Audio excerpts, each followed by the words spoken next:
last day of All In fifth anniversary week. And thank you so much for joining us in such an early morning on Saturday. We really appreciate your support, and more importantly, kudos for you, parents, students, teachers who are always eager to learn, specifically in the context of university preparation. So just a quick introduction about me. My name is Devi. I'm one of the mentors at All In. I graduated from the University of Pennsylvania, majoring in finance and chemical engineering. And I also have like Mike and Amanda here, basically my fellow mentors. So Amanda and Mike, or maybe Amanda first, like, do you want to introduce yourself? Hi, everyone. Thank you for being here. Excited to be here. So my name is Amanda, originally from Jakarta, Indonesia. I then did my undergrad in University of Indonesia and University of Melbourne. It was a double degree program. Then I spent 6 years working for Standard Chartered in Jakarta, Hong Kong, and Singapore. Right now, I'm a second year MBA student at Cornell University. I'm going to work for Amazon in a few months after graduation. Exciting. Okay, thank you, Amanda. How about Mike? Your turn. Sure. Name's Michael. I went to NTU for my undergraduate, majored in physics, and then after that, I worked for 3 years in Singapore at the university before I started my PhD at Carnegie Mellon. I did material science engineering, and I'm currently working in the semiconductor firm. Work on silicon photonics, chip designs, and stuff like that. So excited to share, about some insights with you guys, and look forward to answer your questions. Right. So yeah, like we have diverse mentors here, like from all over the world, and they have like different perspectives as well. That's basically the whole point of this session. So later on, actually, I'll also be bringing like one of our mentees, but obviously she's probably still sleeping at the moment, so she'll join in later on as we progress. Now, just to give everyone a context, All In is celebrating our 5th anniversary this month, right? And as an expression of our gratitude, we've dedicated the past week to share our resources as much as we can to all of our stakeholders, pretty much. So in the past week, we've had many events tailored to parents, students, teachers, and alumni, from personal project to corporate speed dating. And today, we have another exciting day to look forward to, including the announcement of the mentoring scholarship winner, as well as the essay and video competitions. So stay tuned for that. But before that, for my session today, we'll discuss about the various misconceptions regarding the university application process, and we'll do a live profile review of 2 or 3 anonymous students, but they're all real students. And yeah, here, like, that's why I'm bringing my two of my fellow mentors, Mike and Amanda. And I'm also inviting one of our mentees later on, who just received so many good news from the universities she applied to this year. Her name is Raisa from British School Jakarta. She'll introduce herself later, and she'll be sharing how she prepared for her university applications throughout the years. So let me share screen again. Now, I know that for some of you, this is probably your first time attending All In's event. So just a little bit of introduction. All In is an independent university consultant, which means we represent you, students and parents, and not universities or any other educational institutions. So we aspire to always be there when students and parents need our help, especially in relation to navigating high school and preparing for higher education. So we guide students in grade 7 to 12 to basically get accepted into their dream universities, or best fit universities, we would like to call it, right? And how we do that by basically through admissions mentoring program, where basically we work one-on-one with our students, and we expose them to a bunch of different activities. So during the program, we have 2 different pathways that run in parallel. So first is the profile building, and the second one is the university preparation. So for the profile building, the purpose of that is really to help you figure out what you're interested in, what sort of career goals that you like, and then how you're going to get there, right? By basically figuring out what to major in. And to do that, we're exposing you to maybe like the professionals, the volunteering opportunities, personal project mentoring, as well as internship placement. And then after that, we'll work with you on the university preparation process as well, shortlisting universities with you, iterating them, and then work on your application packages, which is like brainstorming for essays, CV, giving feedback for all of that, and then finalizing it together with our team of essay editors. And finally, like if you need interview coaching, we'll be there as well. But that's not all that we do, because like for us and for all of our mentors here as well, like getting into university is like it's just a milestone. What really matters the most is like what's after that, right? So how are you gonna basically carve your own path in the future? That's why like we basically work together with a bunch of different corporates and make sure that we have as diverse of mentors as possible, so that you can make sure that you start early in terms of your career preparation.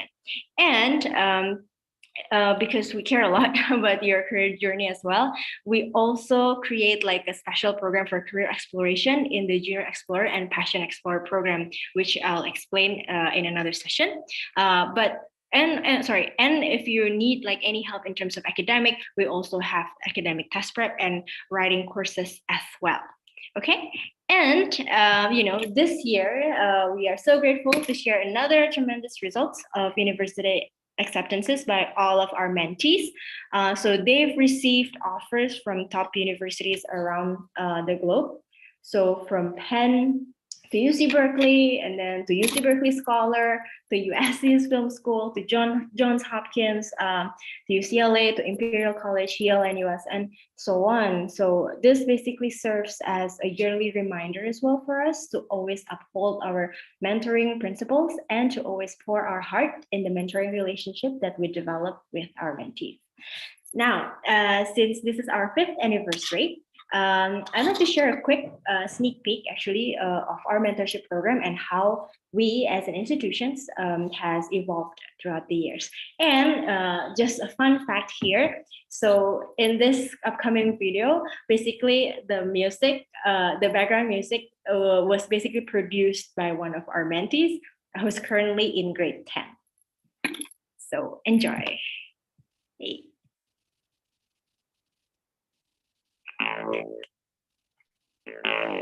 Take on your future with All In.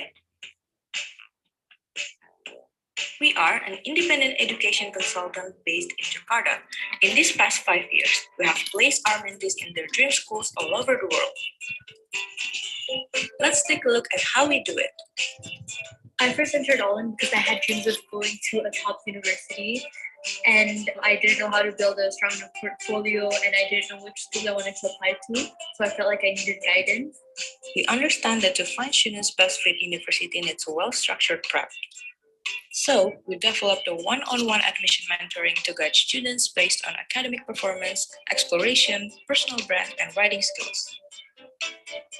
As we progress, we also developed a study prep course and IB writing to boost students' test scores and writing skills.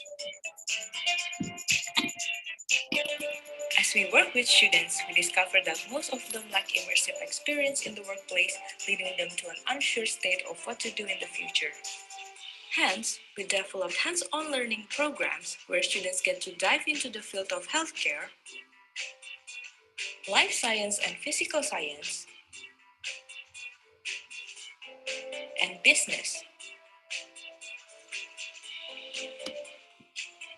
We branch out our hands-on programs so that students can explore the diverse industries more in Passion Explorer and Junior Explorer.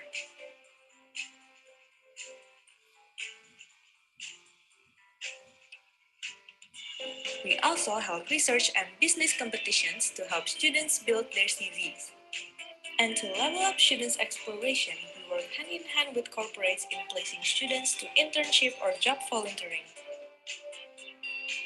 We also curated activities for students where they can hone their skills, build their portfolio and profile, connect with their dream universities, and start their university application.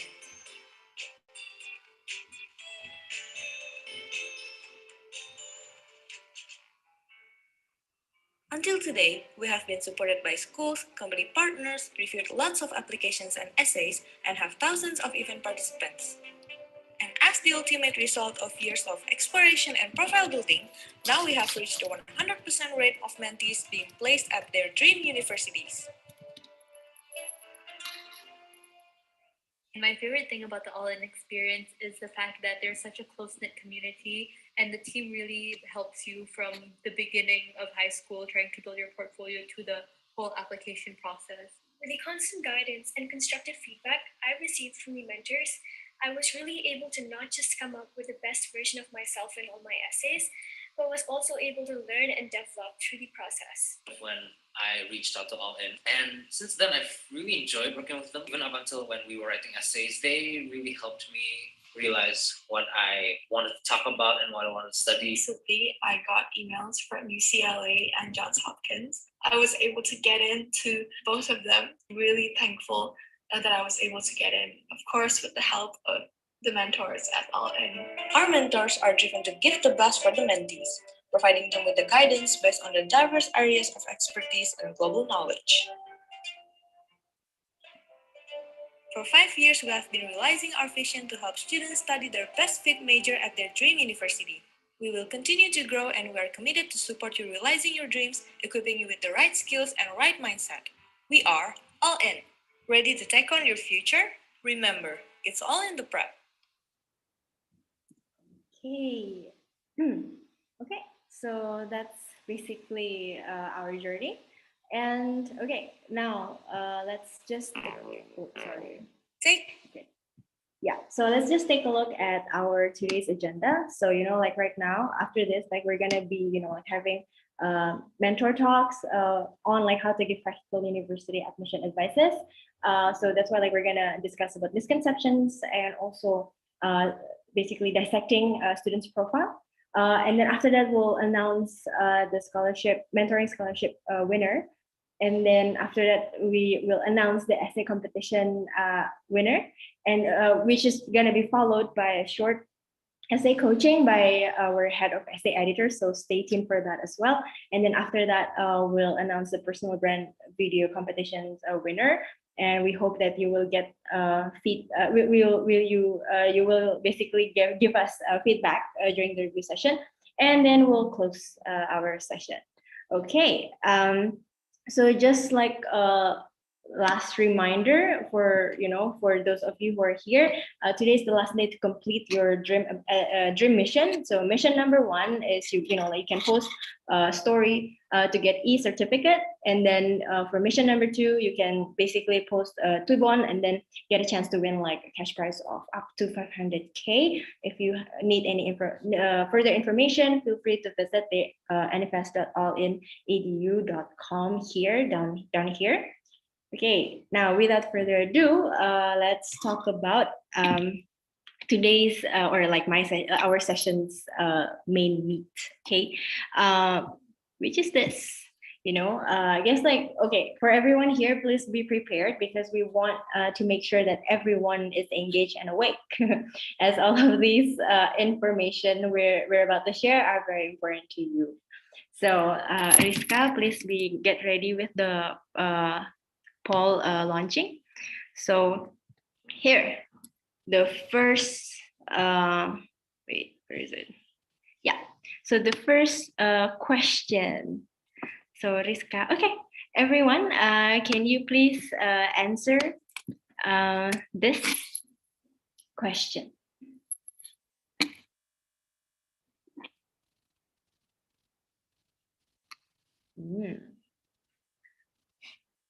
Oh, okay. Interesting. Come on, guys, let's, for everyone here, please, as much as possible, try to participate so that you will be actively listening.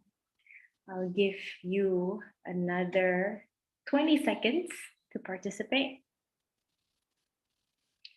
Okay, but I guess like we pretty much have our answers here.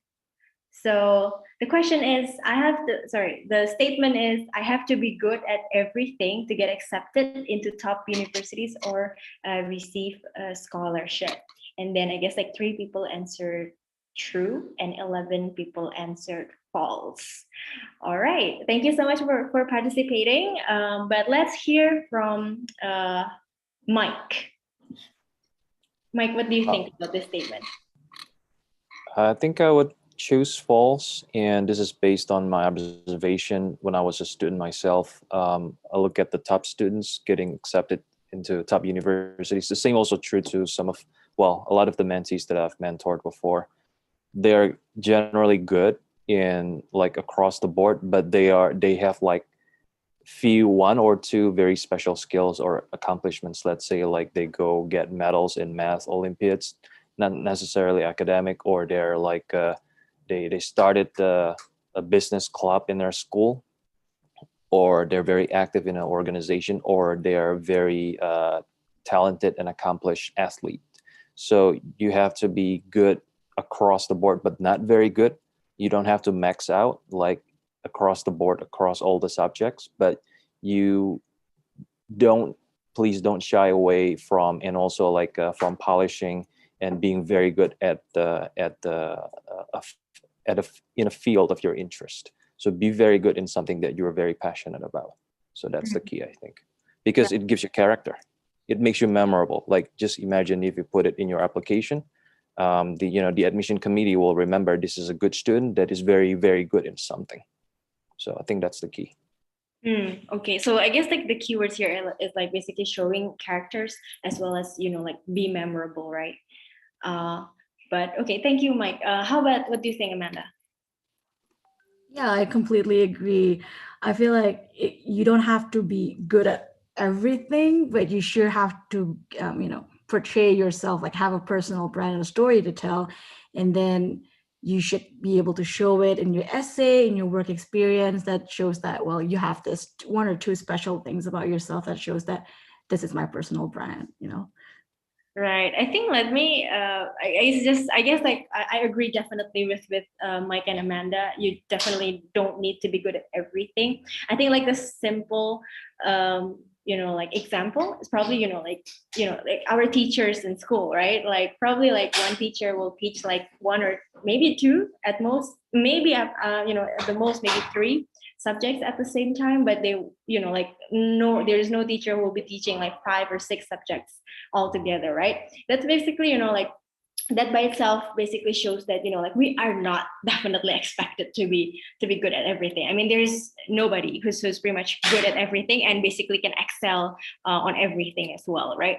So I think it's more important to prioritize, I guess, like what you're interested in, and then like where your talents are, and basically like focus on those areas and commit and make progress, and show that you are the best in those areas, as Mike mentioned, like show your character as well as because it's gonna make you memorable. So I think that's definitely a false for this statement. I guess we all agree here, yeah. Okay, cool. So how about the next question? Oh, by the way, so for everyone who's here, if you have any question, feel free to type in on the chat box, and then we'll get to your question as we go, okay? All right, just to make sure that this, like session is more casual because it's early in the morning, but second question. So Rizka, can you launch the poll again? So I need to get a letter of recommendation from famous or influential people, aka VIPs, to get accepted into top universities or receive scholarships. So, but what I mean with VIPs are basically, like, I don't know, like ministry of something maybe, or like some conglomerates, because there are actually like a lot of students who ask this and parents as well. So let's see. Cool, answers are coming in. Let's see.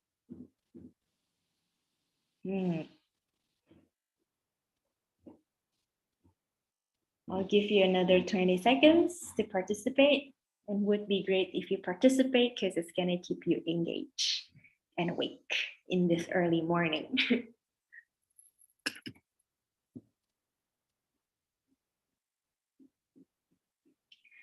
All right, thank you so much for participating. So yeah, I guess like 2 people answered true, and then 13 people answered false, right? So that's pretty landslide right there. Okay, so but let's hear from Amanda. What do you think? I need to get, about this statement. I need to get a letter of recommendation from famous or influential people to get accepted into top universities or receive scholarships. I disagree. I think it's false. I've mentored a lot of students to get into top universities and scholarships, and I don't think it's required because it's more important to get someone who can vouch for your character, vouch for what really happened, right? Like if the famous or influential people, the VIPs, they work directly with you and can vouch for the experience that you had, then that's great. But if you only met him for like one meeting, or probably it's more of like a relative rather than someone who can vouch for what you did, then I wouldn't recommend that. um, Myself, like I got offers from Oxford, Cambridge, and Cornell, and full scholarship as well. None of them was from anyone famous or influential. The letter of recommendation came from my direct line manager, who are not famous or influential, and a lot of cases are also like that. So I would say false. I see. Okay. Yeah, thank you. I think, wow, Amanda, that's such a crazy achievement. What? Oxford, Cambridge, and Cornell. Awesome. Okay, let's hear it from Mike. What do you think, Mike, about this statement? I think my answer is false as well. And you have to think carefully about famous and influential people in what field, right? If you get a letter, let's say from somebody that you know, a connection, like a business owner in the financial industry, for example, and then yet you're applying to engineering school or medical school, and then in UK, which is very far away. So you know, there will be no connection if you put yourself in the admission committee shoes. There will be like you know, famous in this field, but they wouldn't know, so there it would carry no weight. So instead of like looking for a letter from famous influential people, I think the emphasis, like what Amanda and Debbie alluded to, is to look for people who knows you best. Like let's say that you do internship in company A, and then this is a manager, and then you know, he mentored you for several months, he knows your performance, what you did, and you ask a lot of good questions, you know, that would make a stronger letter instead of just like relying on the name of the person writing that letter itself. Right. So thanks, Mike and Amanda. I just want to share like one of I guess my experiences as a mentor, right? Like so there was like someone asking me he was not our mentee, so like he asked me, he was like this is during the initial consultation, right before like we go into like a full engagement for the mentorship. And he was like, oh yeah, I got a letter of recommendation from this person who happened to be like a conglomerate, right? Yeah. And then like and then he was pretty confident about that. Unfortunately though, he didn't get into the universities that he wanted during the undergraduate. And then that same person currently are, I think, in, yeah, obviously in college right now, applying for a master's degree. And then I think like he's actually your mentee now. Mike, basically for the master's program. So I'm pretty sure you know who he is, but we're not gonna mention his name. But yeah, so that's basically like definitely like real, okay? And I think that this is the thing, and the reason why, right? I think letter of recommendation. If you guys were attended our session yesterday, because we talked a lot about letter of recommendation. The key about letter of recommendation is that you want to get like trusted third party to vouch for your profile, right? And basically what Mike and Amanda mentioned are true, because like you want, in that case, you want someone who really knows like what you've done, how you struggled, how you hustle your way, how you carve your pathway as well, and how you basically overcame any challenges in between. So, and not only that, right? Not only on the professional qualities in that sense, but also personally, because at the end of the day, assessing which candidates would be good for the university, they want to know your personal qualities too, how you interact with other people, how other people perceive you. That's also, like if you can create like good rapport with your recommender, which you won't get if this person is a VIP but has no connection whatsoever related to related to your work, then it's very hard for them as well to to make comment on your personal qualities. So that's why I think for this it's false. And the good, I guess, like the good news, most of the audience also answer or also agree with us. Amanda, do you want to say something?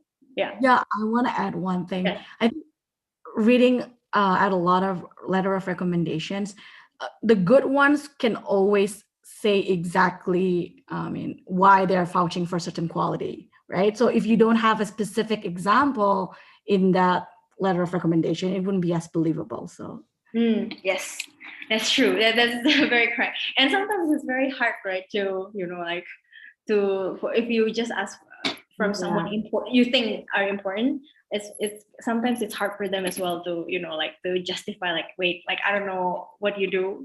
So it may turn out to be like your letter may turn out to be just like a template letter recommendation, and that's not going to add anything because it's too generic, right? Okay, good. Yeah, I'm happy that the polling actually kind of like agree with us, so that's good. All right, let's move to the next question. It's gonna get trickier and trickier, guys. So, true or false? Schools are going test optional, so ACT and SAT test scores don't matter. I guess like for this, or maybe like this is more towards the US. And this is also like a test because we also talked about this yesterday's during yesterday's session. So let's see if you guys were there and if you guys were listening. Okay, I'll give you another 30 seconds to respond.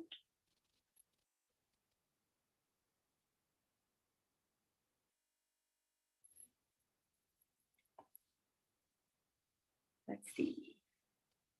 Come on, guys. I want you guys to participate. Okay, another 10 seconds. Well, at least like more than 50% participate. Oh, almost more than 60%. Good. Okay, so out of 18 people, 3 answered true and 15 answered false. So it's kind of like a strong false as well. So let me lead this one.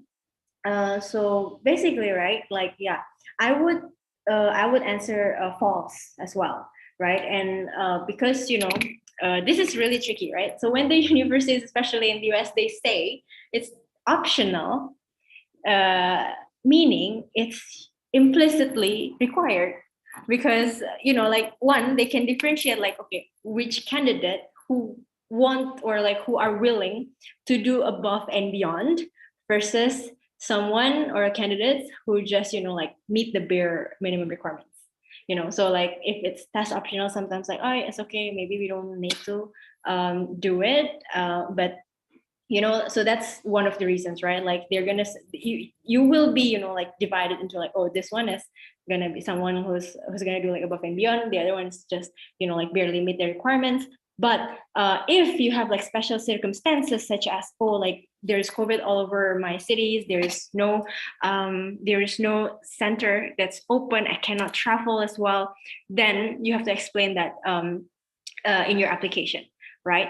And the second reason is that actually, like these days, as we get more and more updates from universities and also from top universities, they say, yeah, this year they're still going to be going test optional, but when if you have the scores, they said like they would like to see it, meaning these SAT and ACT scores are optional for you to submit, but if you submit, they will consider it. So yeah, so like and imagine, right, like if you have, let's say, Amanda and Mike, both of them are very accomplished, but one probably like submit like a 14 something 100 SAT score or like a 33 and above ACT score, and the other one basically doesn't, the universities would probably be more comfortable, like admitting the one with the scores, right? Just to be safer.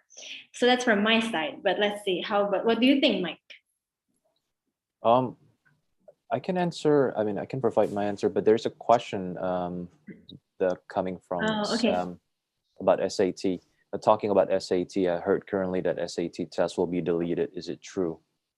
Well, it's still like rumors at the moment, and there is no like real like weight on such news, because I guess like maybe like think about this, right? Like UC mentioned that over the next 5 years, they're probably going to be eliminating the tests, the SAT test. And at the moment, like everyone is still like in the testing or like piloting maybe or trial period, because, like in the past year and then this year, they're going to be like looking the test optional, and then they are going to assess, like for this students during intake of 2021 and 2022, they're going to see like how they perform as a class in each university, and see whether there is like a change in trend in terms of academic performance or non-academic performance compared to the previous years, or maybe like the next year's batches who actually took or have SAT scores. So right now it's like nobody really knows the answer yet, but maybe or maybe not. Like we have no enough. We don't have enough information at the moment, but like it's still safe to say, at least for the next 2, 3, 4 years, if you are still maybe like in grade 9 right now, it's safe to assume right now that like the SAT and ACT scores will be there, even let's say if they eliminate it. Like we need to think from the university point of view, right? Because they're still run as a business. So like an SAT and ACT test, and also the delivery fees, I think they will actually like make a lot of money just based on the SAT and ACT tests. That's why College Board and ETS are so big, and they're not even public, right? So they have like basically they earn like a lot of money from there. So UC said maybe like in the next 5 years or so they're going to eliminate it, but they might actually come up with their own test. So obviously like the money from SAT or ACT, they will basically like reap for themselves, right? That's how the universities think. Okay, like don't think that they're like such a holy or very very idealistic type of educational institution. But that's my take. How about maybe Mike and Amanda, whichever of you. Yeah, I can provide my perspective on this. I think unless you are, like I mentioned in the earlier question, like unless you have very specific skills or accomplishment like medals, athletic kind of like achievements, like very superior, that makes you accomplishment that makes you a very distinctive applicant. I think you should not completely eliminate taking the ACT or the SAT test, because you can just imagine if you're applying to a program that accepts 10 students, and then there's like they have narrowed down the 8 students, and then there's only 2 remaining spots open, 2 students with very similar profiles, right? And then one with very good SAT and the other one with average SAT score or maybe no SAT score at all. So if you're at the admission committee, which one would you pick? Obviously the one with the good SAT score, right? So just from that argument alone, you can see that if you have the time, if you have the resource, if you have the bandwidth to do it, I think the better approach is to take it and take it early. So that means that you can gauge how you perform in a test, and then if you need to retake it, then you have time to prepare and then retake the test for the second, or if needed, the third time. Okay, thank you, Mike. How about Amanda? Yeah, I would like to answer, but I think there's another question in the chat. Okay, let's take a look. If yes, will it cause a big impact or chance test, considering that ACT score is one of... Okay, Samuel, do you want to unmute yourself and maybe like explain the question a little bit more because it's a bit confusing at the moment. Where is he? Yeah. Hi, morning, Miss. It's not Samuel. I'm his mom. Oh, hi, Ibu. Yeah, hi, morning. Yeah. Yeah. Ini Miss, currently I heard from one of the school's university counselor. She informed me that Ibu SAT test. I asked her whether the right time for the kids to take their SAT test in grade 10 or in grade 11, and then she just told me that Ibu SAT itu no masih perlu, cuma dibilang ini sekarang lagi problem SAT-nya ini lagi mau dihapusin. Nah, jadi but she did not explain to me that what will happen with the kids untuk supporting documents besides academic report. Itu kan kita kadang-kadang use SAT to help the kids to boost up dia punya portfolio ya Miss ya. Nah ini jadi saya lagi considering ini kalau misalnya sampai it's true that SAT test won't be any SAT test anymore gitu. Berarti kids benar-benar purely using the academic reports, and if you wanna go apply for the US ya, beside academic report ya, they only use the extracurricular activities atau kayak mungkin competitions, maksudnya portfolio beside school academic atau gimana nih Miss, bisa dibantu untuk boost up portfolio selain kan SAT. Dari dulu SAT test itu kan memang cukup play an important roles too ya Miss ya, untuk bantu kids punya ini ya report ya gitu. Jadi gimana ya Miss, benar apa enggak sih Miss SAT-nya mau dihapusin katanya? Oke. Nah kalau ya, thank you ya Ibu ya. Ya, sama-sama.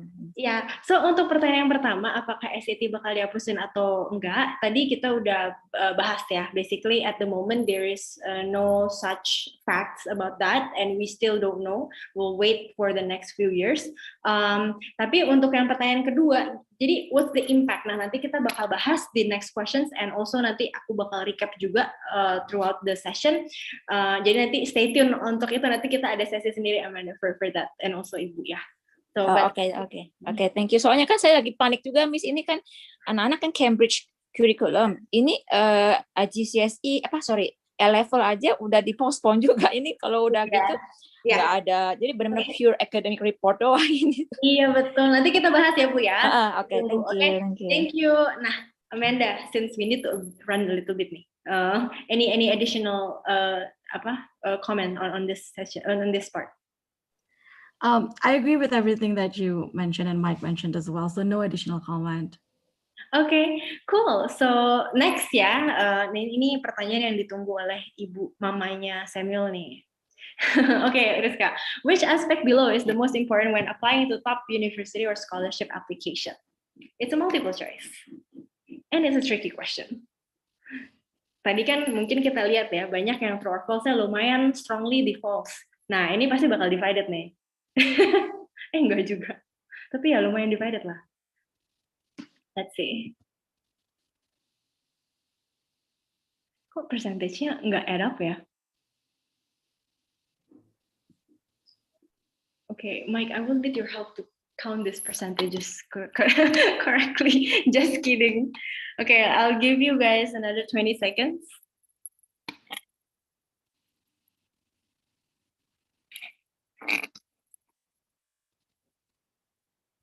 10 seconds. Kok nggak add up? Okay. All right. Thank you so much for participating. So seems like out of how many people here? Ini kayaknya I think like one person actually voted more than one choices kayaknya. But yeah, okay. So for this question, which aspect below is the most important when applying for top university or scholarship application? 7 votes for academics, 5 votes for SAT, ACT, and other standardized tests, 6 votes for letter of recommendation, 5 votes for interview, and 14 for essay. Okay, Mike, what's your take on this? This is a tricky question because, based on the research that All in Edu team has looked at over the years, like the answer to this question depends on which university and which geography that you're applying to. For example, if you're looking at universities in Australia or Singapore, they heavily emphasize on academic accomplishment. And I know that there are some universities as well that put a lot of emphasis on their entrance exam. So you submit your grades, your high school grade scores, but you still have to go through the entrance exam, and your performance in that entrance exam plays a big role into how they're assessing your skills. So that is like an example. And then whereas if you're applying to U.S. universities, for example, geographically, U.S. universities tend to look for students who are well-rounded, like the first two questions, well-rounded with some skewness towards some particular skill that gives you character. So they, if you have like a dent, like bad scores, like or average score in one or two subjects, then they're probably more forgiving. And then as long as you can supplement that, or you can show that you're a well-rounded students with interest and skills and accomplishments in other areas. So the answer, and it's a long-winded answer, but the short form is it really depends on which country, which university that you're applying to. And I think for further discussion, it's something that you can just explore further with your mentor. Right. Okay. Thank you, Mike. How about you, Amanda? Yeah, I would have to agree to that. So in undergrad, when I have to transfer from University of Indonesia to University of Melbourne, they didn't even ask for my essay. They only have a cutoff for my grade. So anything above a certain grade would get in. Anything below a certain grade, bye-bye. So that was University of Melbourne. But for Cornell, I have to be honest here. I took my standardized exam 7 times. And 7, yeah. After that, I still didn't pass the average marks, but I feel like my essay and the story were consistent, and the experience was also consistent to the essay, and I feel like they can see the character in the application. So I can vouch that the US really looked into the application more holistically than a few other countries. Right. Okay. So I guess basically Amanda and Mike, you're saying that this is a tricky question because there's no right or wrong answers to this, because the answer is that it really depends on which countries you're looking at, right, for study abroad. And Asian universities and Australia typically, were very focused on academics, but as you go to to the US, Canada, they are more skewed towards looking at you as a person more holistically. So I think just to answer Samuel's mom as well previously, the quick answer is that when it comes to SAT or test optional or ACT optional here, in the context of US application, the fact that university might get one less or one fewer data point from your application means they're going to put more weight either on your academics or your extracurricular activities and your letter of recommendation. So something has to compensate, right? So that it will add up to 100% again. So that one fewer data points, they will, spread the weight into the academic performance as well as essays and letter of recommendation. So that means the other aspects of your applications are becoming more important if, you don't provide that one data point that they need previously. Right, but we'll discuss this in more details, especially as we do a student life profile review. Okay, all right, one last one for this myth versus facts. Know your major before you apply. What do you think? This is right or wrong? True or false?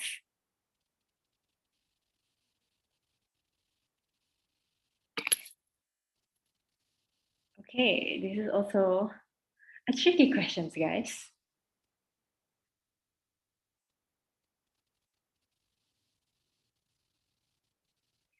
30 more seconds. But I think we have enough, Laya. Okay, let's just close the poll in the interest of time. Okay, so for this question, know your major before you apply. 14 people answered true, and 4 people answered false. I'm gonna ask Amanda for this one. What do you think, Amanda? Yeah, I think we need to know.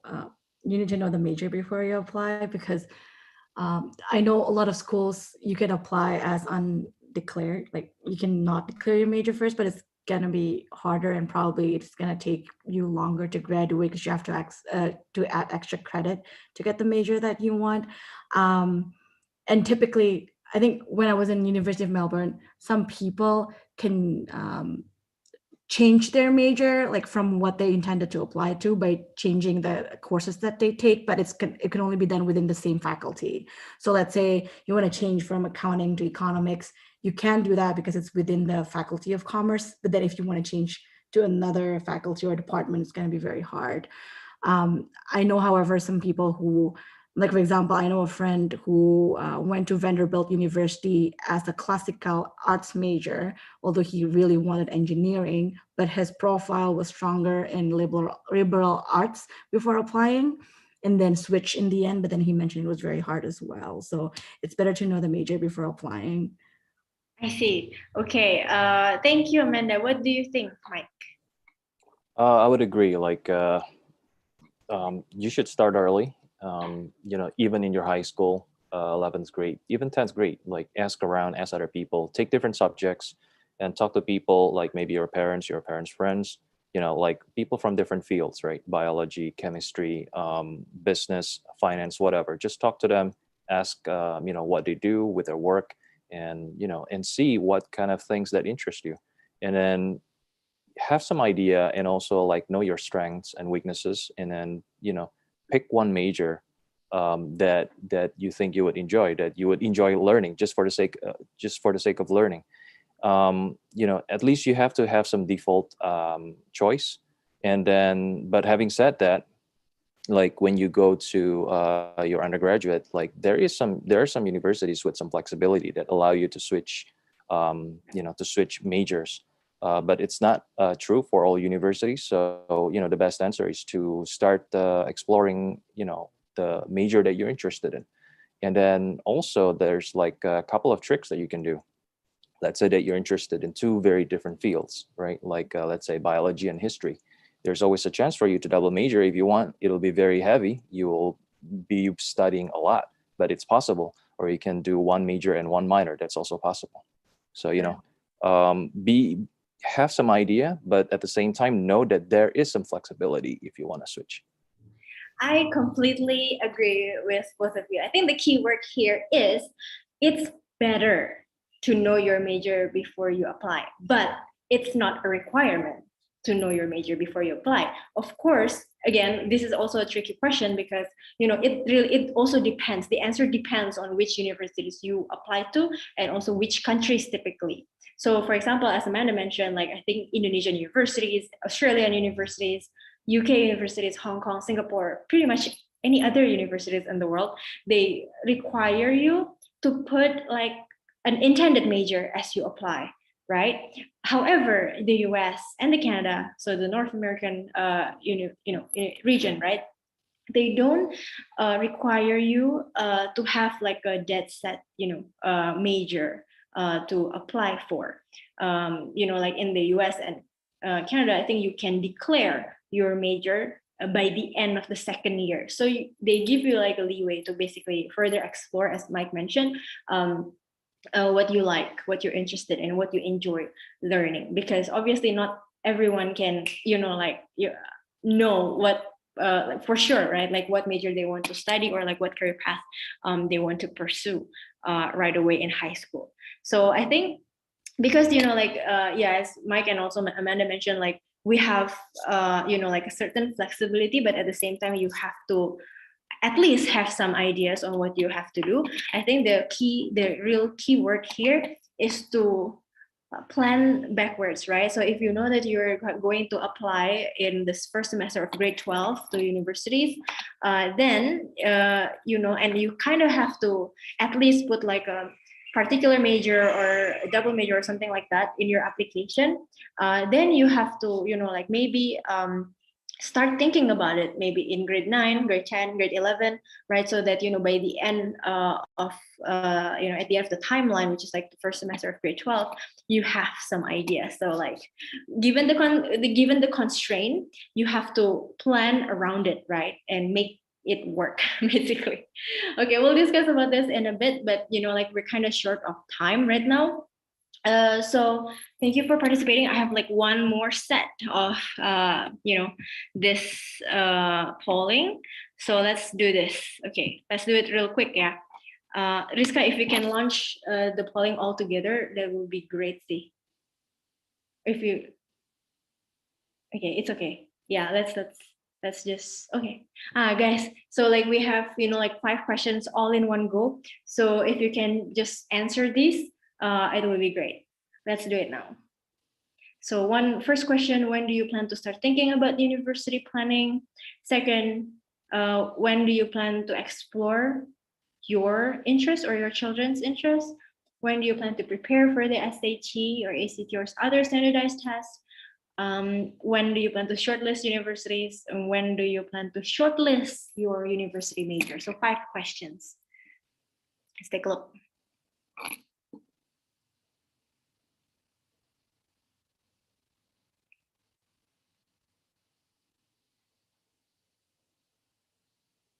Okay, so quite diverse answers, yeah. Okay, when do you plan to start? Okay, we can close the polling in 1 second. Okay, let's close this. So when do you plan to start thinking about university planning? And most people say grade 9 and 10. When do you plan to explore your interests? Oh, grade 7 and 10. Interesting. And then SAT grade 10. SAT or ACT prep grade 10, shortlist universities or countries grade 11. And when do you plan to shortlist university major grade 10? Okay, what do you think, Amanda? I would say that the earlier you start knowing what you want, the more time you get to explore, right? And the more time you get to explore, if anything, if you suddenly change your mind, you have a lot of, you have a lot of time to pivot and actually build up on the other personal brand that you want to work on. I have a mentee who initially thought that he wanted to focus his personal brand and the theme to be sustainability. But then after doing an internship there, he realized, wait, this is probably not me. And since he started doing that internship, he actually have another summer to do another internship in his intended passion. And then therefore we have time to switch the major. So I would say the earlier you start, the more time you have to build on experience, and also the more time, as a hedge, if you decided to pivot and build on more experience, do that. Right. Okay. Thank you for your insight. How about you, Mike?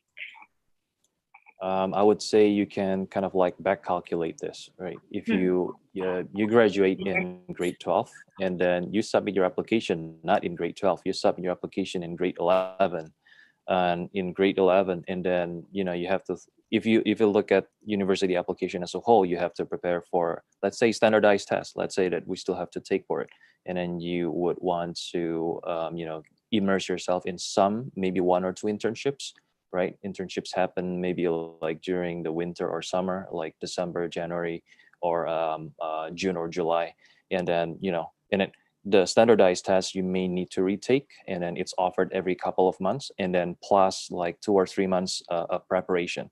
So if you do all of that calculation, if you just put it on a piece of paper, that would push you back to grade 10, just to start planning to come up with the timetable, when to take the test, when to take the internship, and all of that will lead to the grade 11. At grade 11 you submit the applications.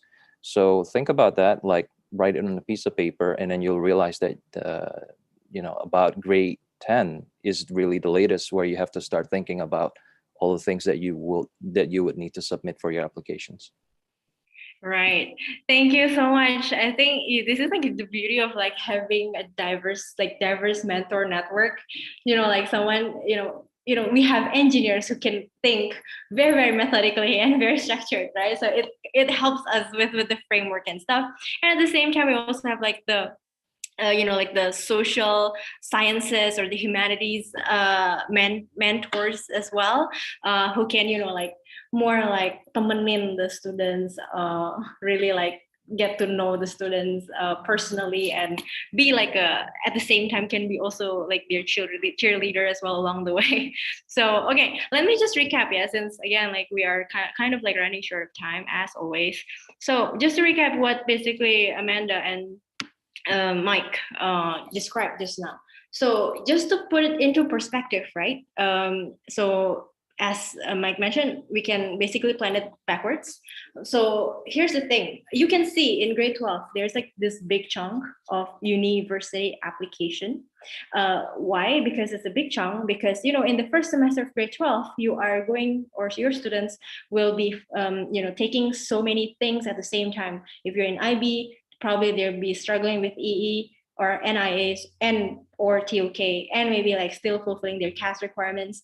And at the same time, if you're A-level, there's like a bunch of different mock exams, preliminaries, and all that, right? Similar to the National Curriculum 1. At the same time, you have to maybe catch up with your SAT or ACT scores, and working on your essays, and asking for a lot of recommendations, and maybe prepare for interview. So there's a lot of things going on in the first semester of grade 12.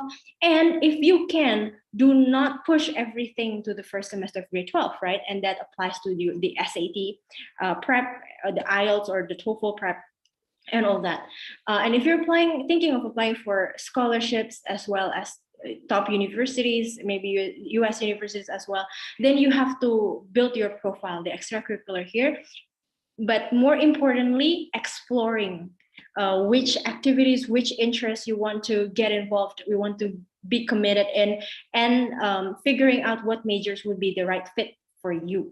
So if you see like from SMP, right, like from middle school to the first part of high school, you have to do like a bunch of different self-explorations, and then build your profile at the same time through your extracurricular activities, and start researching universities too. I think it's important. I saw like, I think the top answer for like when do you start to shortlist universities is in grade 11. I would suggest you actually start thinking about it in grade 9 or 10, because like we will see this in a bit, but every universities and actually countries have different types of requirements, and it could be very extreme. The difference could be very extreme. You want to probably prepare for the worst or for the most complicated process, so that if you change your mind later on, you are pretty much good, right? Because you have over prepared. I think it's always better to over prepare rather than under prepared. So feel free to screenshot this slide.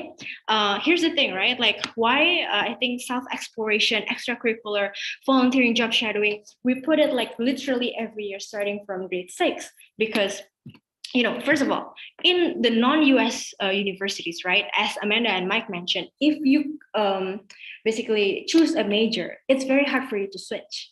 So when you apply for a major, you're pretty much tied up or committed to that major in the next 4 years of your university years. If you want to change, I think you can, but it's not easy. Not all of your credits will be transferred. So you can probably still switch. That it might be, you have to do like an additional application for that as well. But it probably will cost you more money and also more time. So that's why I think the exploration is very important, because you want to be very convinced and have like a pretty high conviction of which major you want to apply to. However, in the US here, this is important, like all these extracurriculars and explorations and stuff are important because it's actually part of the US requirements, which we will see in a bit. And this is also applicable for scholarship applications. Okay, so so this is the application requirements, right? Again, I'm not gonna be going through all this here, but feel free to screenshot this, because I think this gives you like a good overview and side-by-side comparison as well. But we are basically lining this up from the simplest or straightforward process in Australia, which Amanda mentioned earlier, they only focus on your grades, and then becoming more and more complicated as the academic performance weighting is getting lower, up to the US, right, where basically they look at you holistically as a person. That's why basically what that means is that they don't only look at your grades.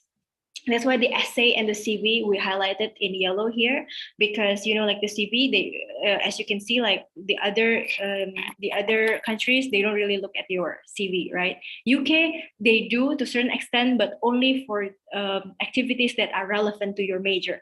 But US will also look at your personal interests as well, and they actually want to know about that. So that's why it's a lot more complicated process, and the essay will require a lot more soul searching as well. Okay. And like just to delve deeper, and this is also for those of you who are interested of to the US application as well as scholarship applications, we know the basic requirements, but what that truly means, what do they truly look for? So first, obviously, good academic performance is key. Why? Because your historical performance is a good indicator for your future performance as well. So they want to know whether you can excel in their rigorous curriculum. So I think maintaining good performance and keeping an uptrend is going to be helpful for you. And then above and beyond good academic performance is this 3 Ps, which is your passion, potential, and personal qualities, right? They care about this because, again, at the end of the day, universities, especially top universities as scholarship foundations, they're still run as a business, right? So they want to make sure the candidates they get basically will make them more prestigious in the future. So they're gonna look for potential notable alumni and all that, right? That's why passions and potentials are very important here, because if you have a good work ethic, you are very passionate and you're committed to your passion, the chances that you will be successful in that field will be higher as well, and that will also give a good name for the university, and the cycle goes on, because then the university becomes more and more prestigious, just like Elon Musk, who doesn't know that he's from Penn and Stanford, right? And then basically, as they become more prestigious, more applications coming in, acceptance rate becomes lower again, and then they will be perceived as more and more competitive school, and then more prestigious, and the cycle goes on basically. And they care about personal qualities as well. As you can see, I don't know why, it's on the right side, you can see this common data set, which is publicly available. You can just Google it. This is for Stanford. They mentioned that the character and personal qualities are as important as your academic performance here, because it's on the same column. Okay, so that's why your essay will have to focus on these personal qualities, because there is no other way that you will be able to express your personal qualities if not from your essay and from the letter of recommendations. So that's why all these internship, volunteering competitions, research, and personal project, of course, there are more things that you can do, but these are very important. Sorry, agak ngebut dikit. Okay, and then, right, and this is just the, quick updates about COVID, right? Just a recap from yesterday's session. So for UK universities, okay, A-level are canceled, and in-person teaching will start on May 17th. And then for Asian universities, in the next semester, they probably will do in-person teaching, but with limited capacities. And for US, the test optional policy, as we've discussed, will continue. That means your other aspects of applications will become more important. And there is a new Common App essay prompt. Haha. Of course, it's going to be about COVID, right? Check it out. And whether or not we'll be resuming for offline schools and stuff, I think the current plan is yes, but it will be confirmed next month. So stay tuned for that. And what does it mean for you, in terms of after knowing these updates, right? So first, stay engaged with the university so that you know all of the updated information, because everything is so fluid at the moment. And engaging with the university will also show your interest in that university, and you can pick up brownie points along the way, right? Showing that you're interested in that university. And because this is a very difficult time, every every university is fighting for international students to come in because we are basically the money generator or the revenue generator for them. So, you can appeal for scholarships along the way. So Raisa, if you listen, yes, you can apply. Maybe you can appeal for scholarship as well. And of course, like optimize the other parts of your applications as well. Okay. All right. Now let's look at the most, I guess, anticipated uh, session is the student profile review. Okay, and we are going to, this is basically our assessment criteria. So you can screenshot this as well. In this assessment criteria, we don't actually make this up. We basically use the Stanford criteria earlier that we shown. Okay, but we cannot like assess your essays here. So we're just gonna assess your academics and the non-academics in terms of extracurricular activities and see like how your chances look like. So we plan to maybe like do like 3 profile reviews, but if we don't have the time, then we'll just do 2. All right, for the first one, let's Amanda and Mike, are you ready? Okay, let's go with me. Okay, so this is the first profile. Which school do you want to understand your chances for? Is top private STEM universities in America. So we're thinking of like MIT, Caltech, Stanford, and all that. Okay. What grade are you in? Grade 10. Yeah. Class of 2023. It's grade 10. Indonesian. You study at the national private school here. Okay, so probably it's like Sanur, Semak Satu, like Canisius, those kind of schools probably. And maybe like some public universities as well. Ethnicity, Chinese. And we ask this not because we're racist, because like they actually look at demographics as well and put some quota there too. Your gender, and then yeah. About financial aid, yes, you apply, you need probably some financial aid. Your intended major, medicine, or molecular biology or genetics. Okay, this is your curriculum, National Plus. And these are the subjects there. E-Math, A-Math, biology, chemistry, physics, BE, English, Mandarin, history. Oh, you have like so many subjects there in your GPA. Most recent school average, 10th grade semester 1, 96.3. Wow. Okay, that's like kind of like summa cum laude, I think. Okay, good. But I hope this is only for first semester of grade 10, right? Hopefully your grade 9 is also equally impressive. AP, there is no AP courses. SAT, not yet. Oops, sorry. I have only taken this for, okay. Okay, so this is the standardized, the English proficiency. Yeah. Okay, so let's look at the academics first. Amanda or Mike, do you want to start? Maybe like what do you think about this person's academics? I can start first. The academic, I think I saw the GPA, 96.3. So yeah. That is obviously very good. Yeah. And I think just to keep in mind that it's just semester 1, 10th grade. So I think the university would definitely look at consistency as well, right? So keep it up and or maybe make it even better. Because you'll be applying on the final year, grade 12. So you still have you still have many semesters that you have to try to maintain that score. Right.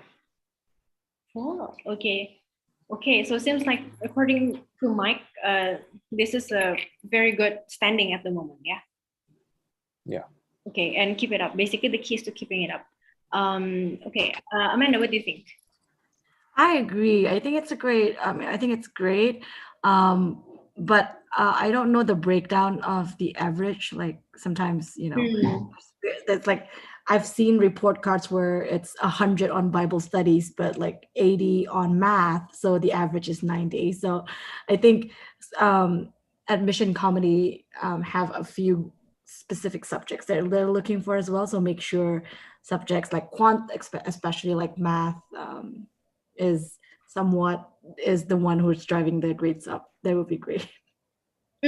Right. Yeah. Actually, that's a good point because this student is applying for medicine, molecular biology. So it would be great if that 96.3 has a breakdown, I don't know, maybe 99 or 98 in biology and chemistry, right? Yeah. How did you get like 96, 99, 98 as a grade? I just don't get it, man. Okay. Okay. Right. Thank you. I think that's a very good point. Yeah. I think so far the grades are looking very promising. Depending on whether you can keep that consistency in the future, you will definitely have a great chance. Just looking at your academic performance in terms of GPA here, but. Since we don't know your SAT or standardized tests yet, and you said you want to apply to top STEM universities in the US, right?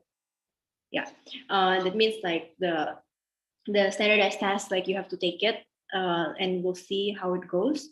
I think I want to add a comment here, since you went to national private school and it's national plus curriculum, right? Not undermining their curriculum, but a lot of universities in the US are not yet familiar with the Indonesian curriculum, especially the fact that we keep changing our curriculum. So I think it's important, if you have time, which I think you do since you're still in grade 10, to take AP courses or AP exams here to compensate for this curriculum. You can take the AP exam individually. You don't have to be affiliated to a high school or something. So the purpose of taking this AP exam is to benchmark yourself closer to the US standard, because AP is basically administered by College Board, so the same organizer, or like the same institution as SAT. So it's basically recognized all over the world as well, even in the UK, Australia, and everywhere.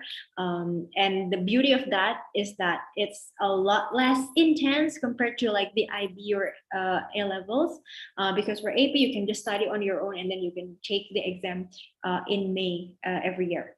So if you get like good scores for AP, you can definitely supplement your national plus curriculum.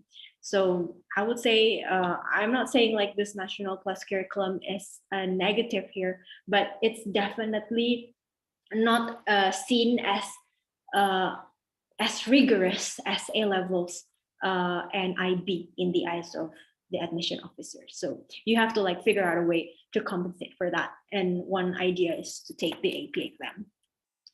Okay. And I think one more comment from my side is the fact that you need some financial aid. It's not impossible, because just this year, like we've helped like a lot of students to get financial aid and scholarships as well in the US. So this is definitely not impossible to get financial aid, but it will one way or another impact your acceptance chance. If you're thinking of applying for financial aid, your profile, let's say, for example, if you want to get into MIT, your score should be like AAA, let's say, right? And then if you're applying for financial aid, it better be A star or something like that, like, you know, like probably double your achievements at the moment. So that's from my side. Okay, so that's from the academic side, right? Now, okay, there's a question, Debbie. Yeah. There's a question, what is AP class? Oh, good question. So AP class is advanced placement. This is, you can think about it as, like IB exam or A-level exam. So it's as, the standard is, like it's on the same level as IB and A-level. Which one is harder or which one is easier? It really depends on the students. But if IB is for UK, AP is the US equivalent for that. That's basically it. And if you want to know more about the AP classes, you can contact us, or you can go to the College Board website. How long is the expired date for AP class? There is no expired date, because it's basically just like an IB or A level. So it's usually it is taken during your high school years. So anything that you take in high school obviously will be good for your university applications. Okay, thank you. Okay, hopefully that answers the questions. So we're going to look at now the non-academic aspects. Let's look at it. Ready, yeah, Amanda and Mike. Let's look. So this is the extracurricular activities. So I'll give you a minute to take a look at this. I guess, yeah, guys, if you have any questions, feel free to drop into the chat. I will answer it along the way. So she has math competitions, biology, math chess club. I love it. And then she's also tutoring. So it seems like there's a lot of STEM here, yeah. And then some MUN. She's a head coach here at SDH, is Sekolah Dian Harapan, I think. And then what else? Oh, she's also featured in this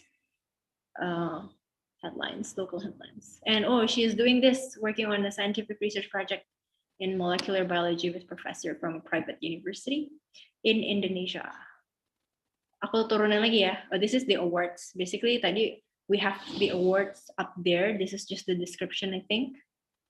Okay, Amanda and Mike, have you had a good view on this? Yep. Amanda, you want to go first this time? Yeah. Since she's applying for university in the US, I feel like the personal brand, the story matters a lot. So I see a lot of leadership here. So that checks that box. I see commitment, because, looking at all this, she must have a good time management skills, and as well, also commitment in the medical field as well, looking at biology and working on a scientific research project.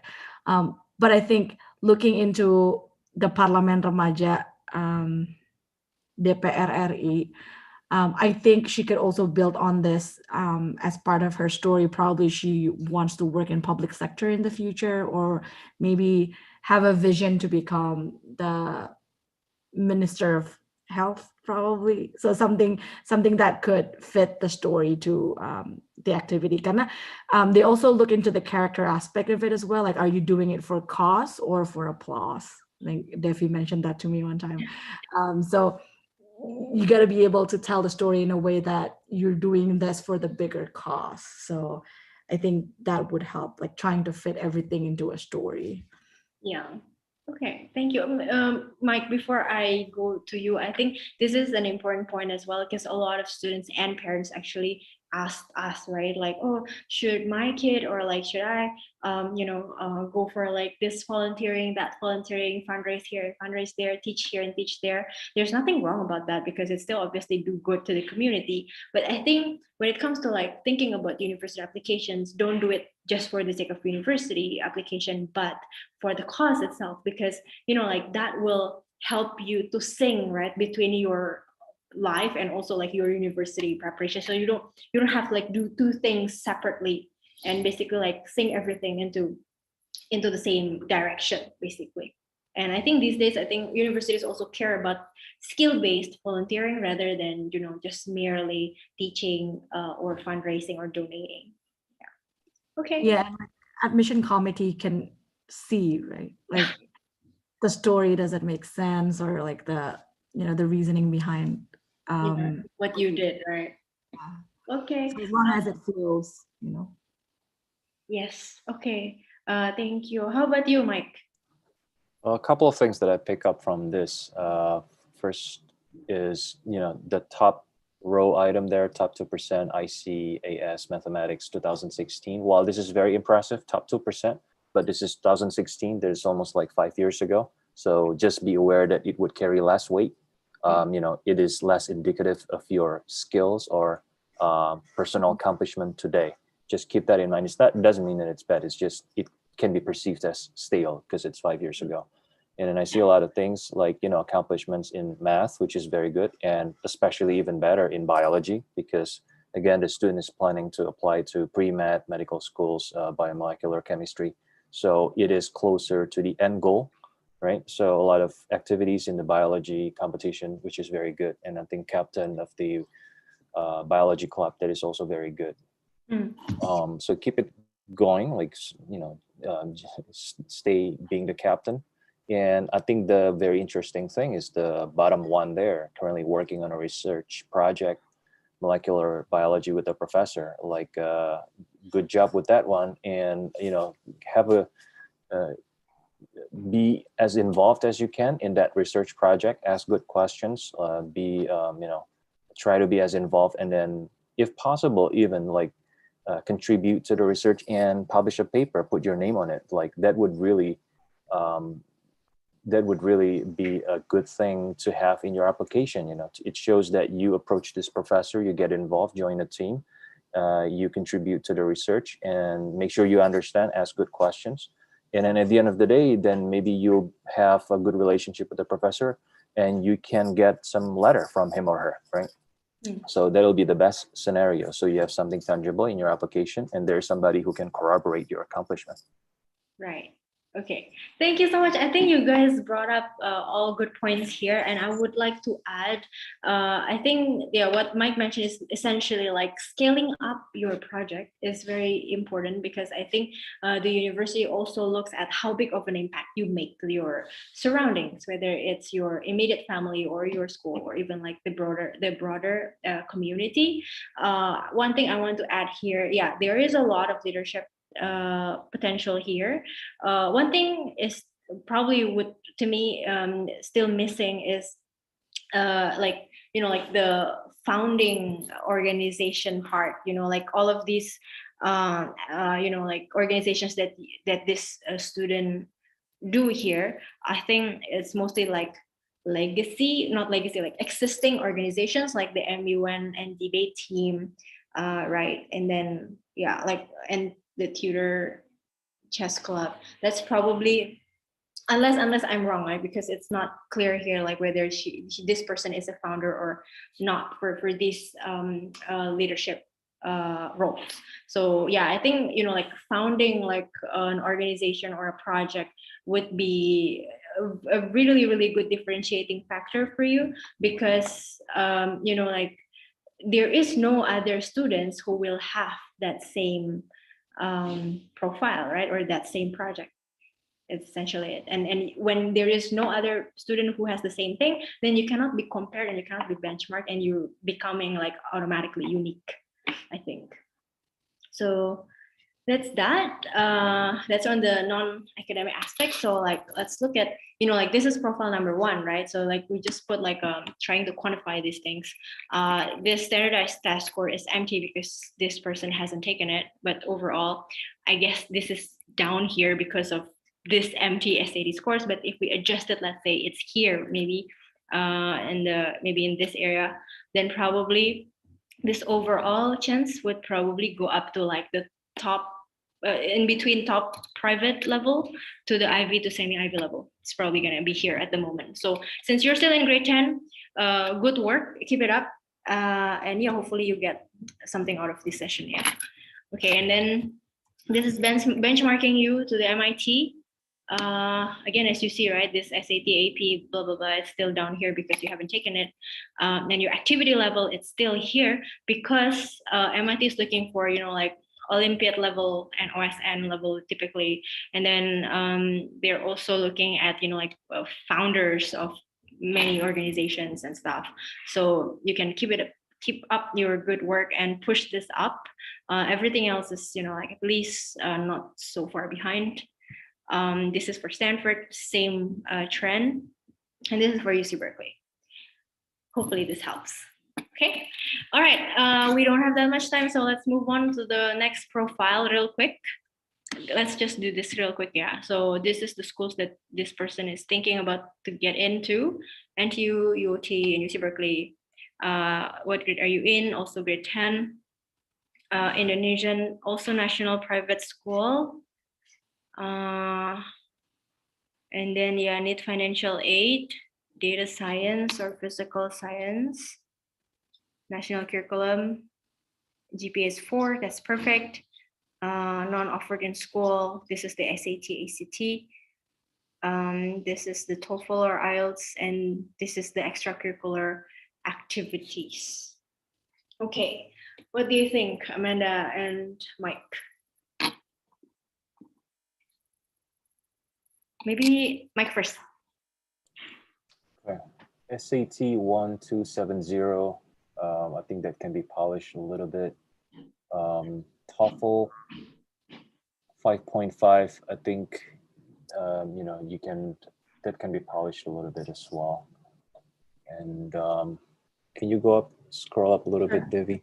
GPA is definitely very strong, so that is good. But this seems to be like first semester of the first year in high school, right? Probably. Right. Yeah. So that's a good start. Keep the momentum, and that will be useful. For your application. Data science, physical science. Two major data science. Data science basically like it can be in computer science, it can be in statistics, can be math, physical science. Not specific yet. That means that they're still open to physics, chemistry, biology, which is kind of understandable because this is grade 10. So still pretty early. So I guess like start exploring and thinking about this, and then like I previously mentioned, explore your strengths and also be aware of your strengths and weaknesses and explore your interest. Yeah. Amanda, anything to add? Yeah, I think great GPA 4.0, but let's keep it consistent. SAT can be, you can improve better. And 5.5, is that TOEFL or IELTS? I think it's IELTS. IELTS, right? So I think you can practice more, probably get a 7 or 6.5 maybe in the coming years. But since you mentioned data science, right? If you're interested in data science, I guess learning like the basic language, like probably Python, and having it in your resume, or probably do a simple data project, designing data products, probably like Google, YouTube videos. Like there are a lot of materials online that you can use to build your own data project. And I think that'll help your application. Right. Thank you so much. So like I'm going to look at, I guess like she's or he's thinking of applying to NTU, UOT, and UC Berkeley, right? So for NTU, as Mike mentioned, I think it's all about your grades. I mean, like they're focused a lot more on your academics, but you have to make sure that you know exactly what major you're applying for, and show some interest on that front, right? So I think maintain your grades. So like grades are definitely very good here. A good start at 4.0.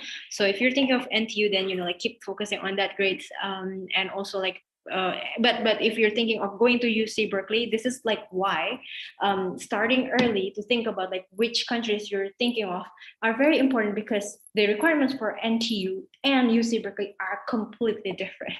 So NTU, they're just focusing on your grades. UOT is kind of in between. I would say like 65 to 35%, 65% to academics, 35% to everything else. But UC Berkeley is, like it's almost 50-50 here.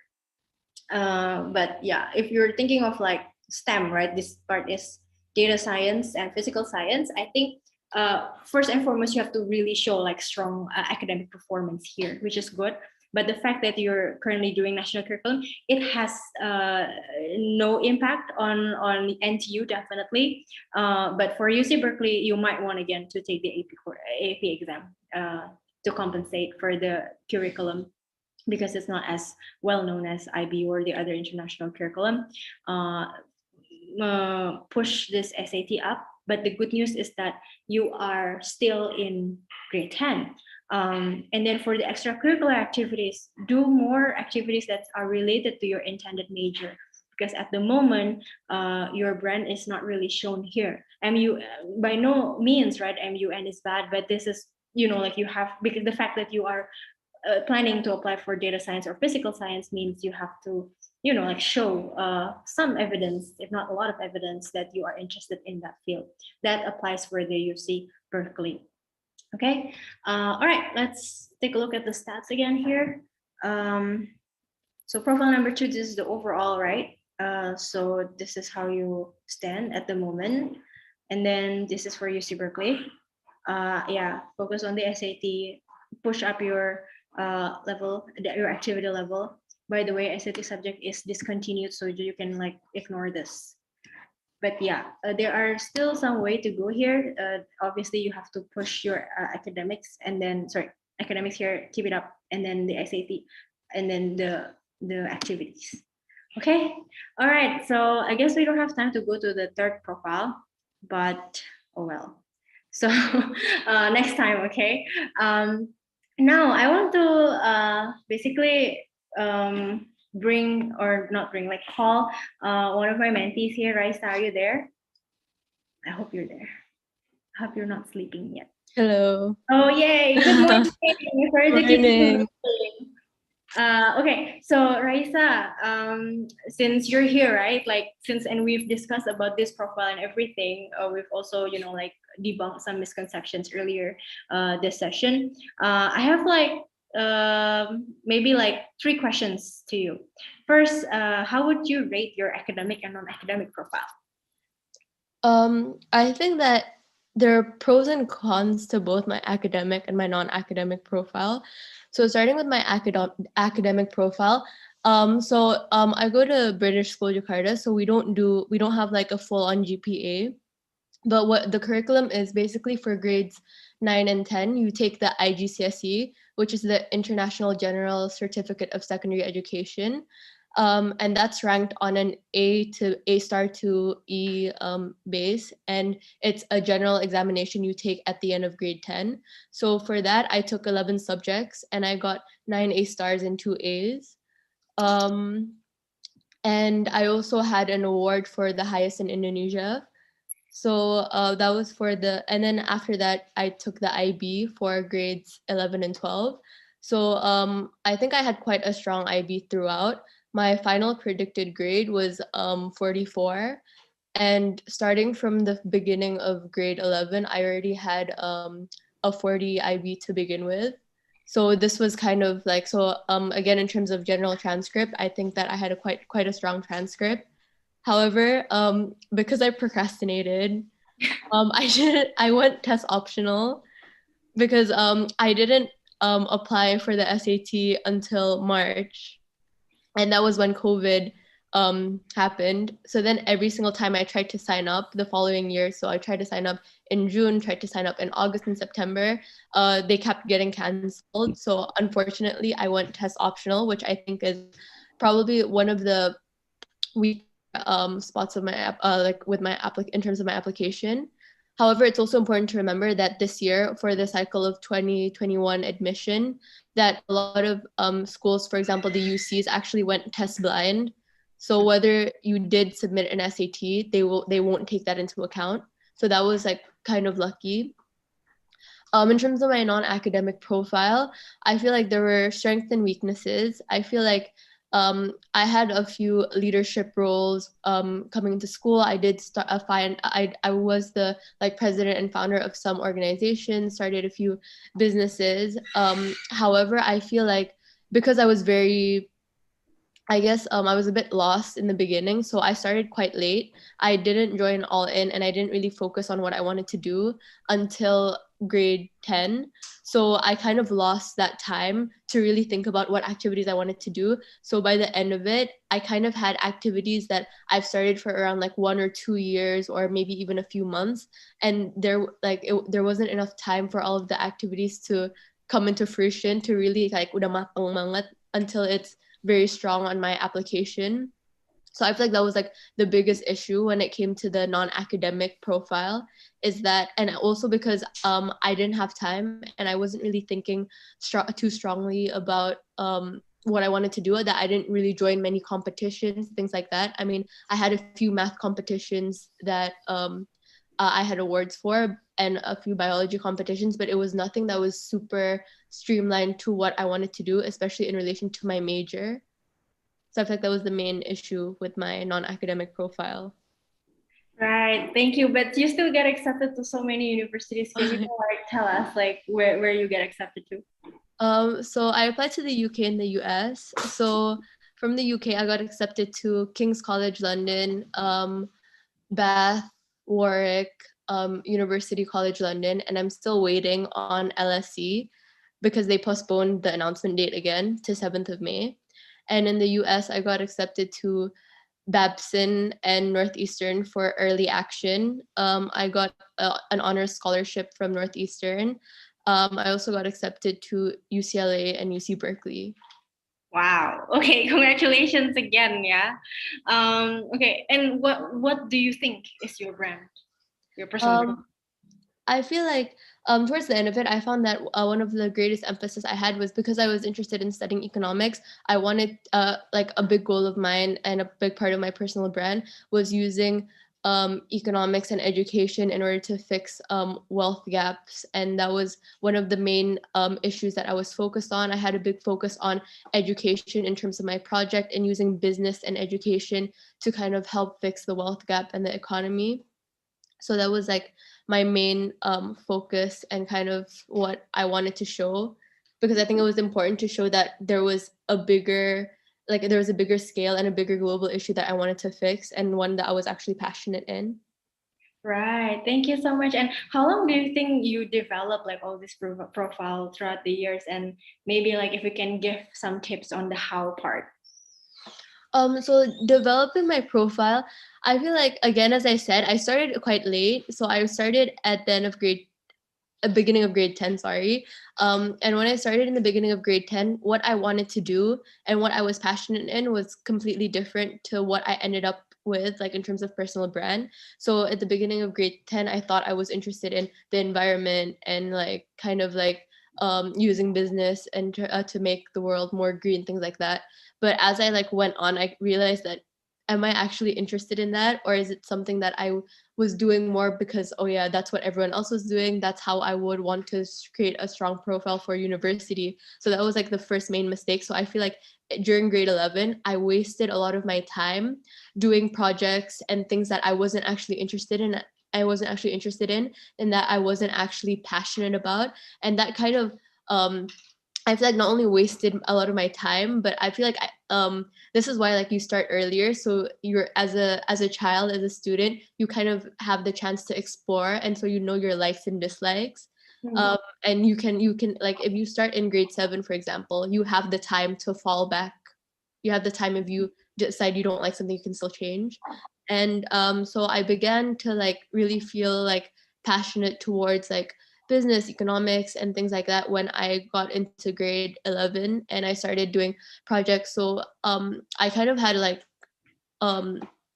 my main principle was I wouldn't want to join any projects or do anything if I wasn't actually interested in it. Like, would I do this if I wasn't applying to university?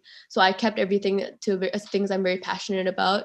So by doing that and kind of working together with other people I know, like, I guess connecting yourself with your upperclassmen, especially because upperclassmen not only can help you give very good advice, but a lot of them actually have projects that they started and that they may want to pass down to you and that you can help take over from.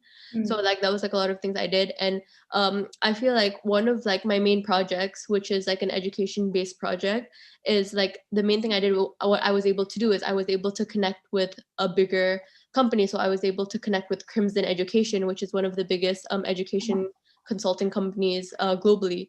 So the only reason why I was able to connect to Crimson was through upperclassmen, through people I knew who had the connections. So building those connections, even when you're in school, is really, really important. And keeping in contact with not only like other fellow students, but even teachers can help you. So if you reach out to teachers as mentors, they often can give you advice on what to do with your, in terms of your personal project.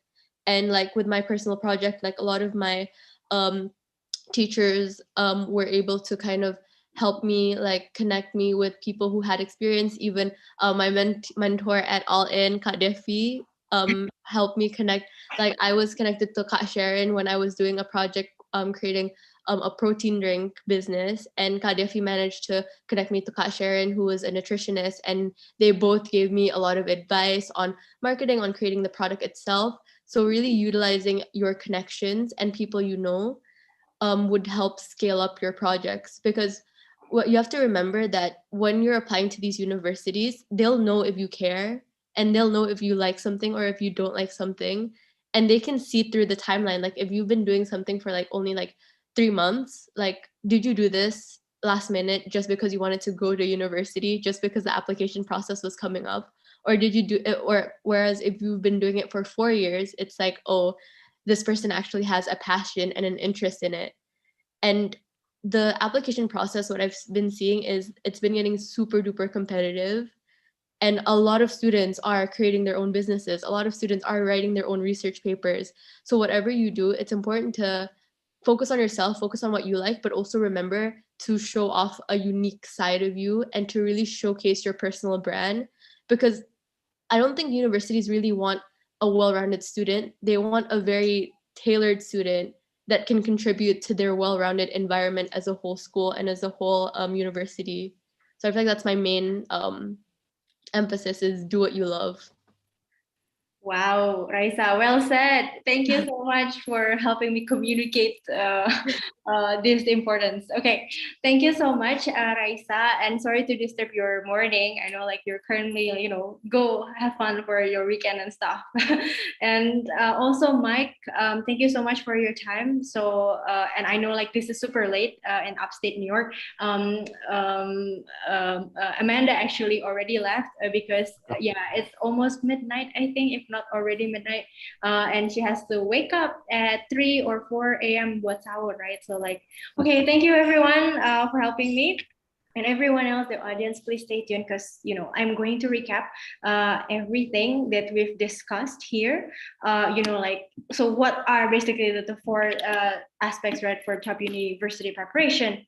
First of all, I think maintain your academic performance and always keep improving on that, and then explore and then after that, using these two aspects, you shape your personal brand. But this is not the end of the tunnel, right? Because if you have all these things ready but you don't know how to communicate it through your writing, because like there are so many applicants, not everyone will get interviewed. So your writing skills need to be very good as well, so that you can communicate your brand, you can communicate your uniqueness. And yes, these are basically the four things that you have to remember. Feel free to screenshot this as well. And I would like to answer some of the burning questions that those of you who have submitted the profile to us. Thank you so much for participating, and thank you for letting us basically dissect your profile here.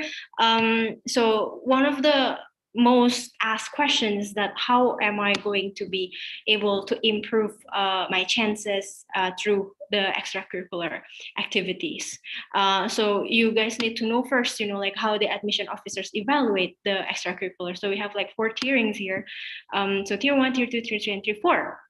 So the lowest one is tier 4, where your activities are basically are seen as like maybe like those like member in a particular school clubs and stuff. Like we have like an examples here, maybe an MUN or debate club or science club, like those are the more mainstream activities.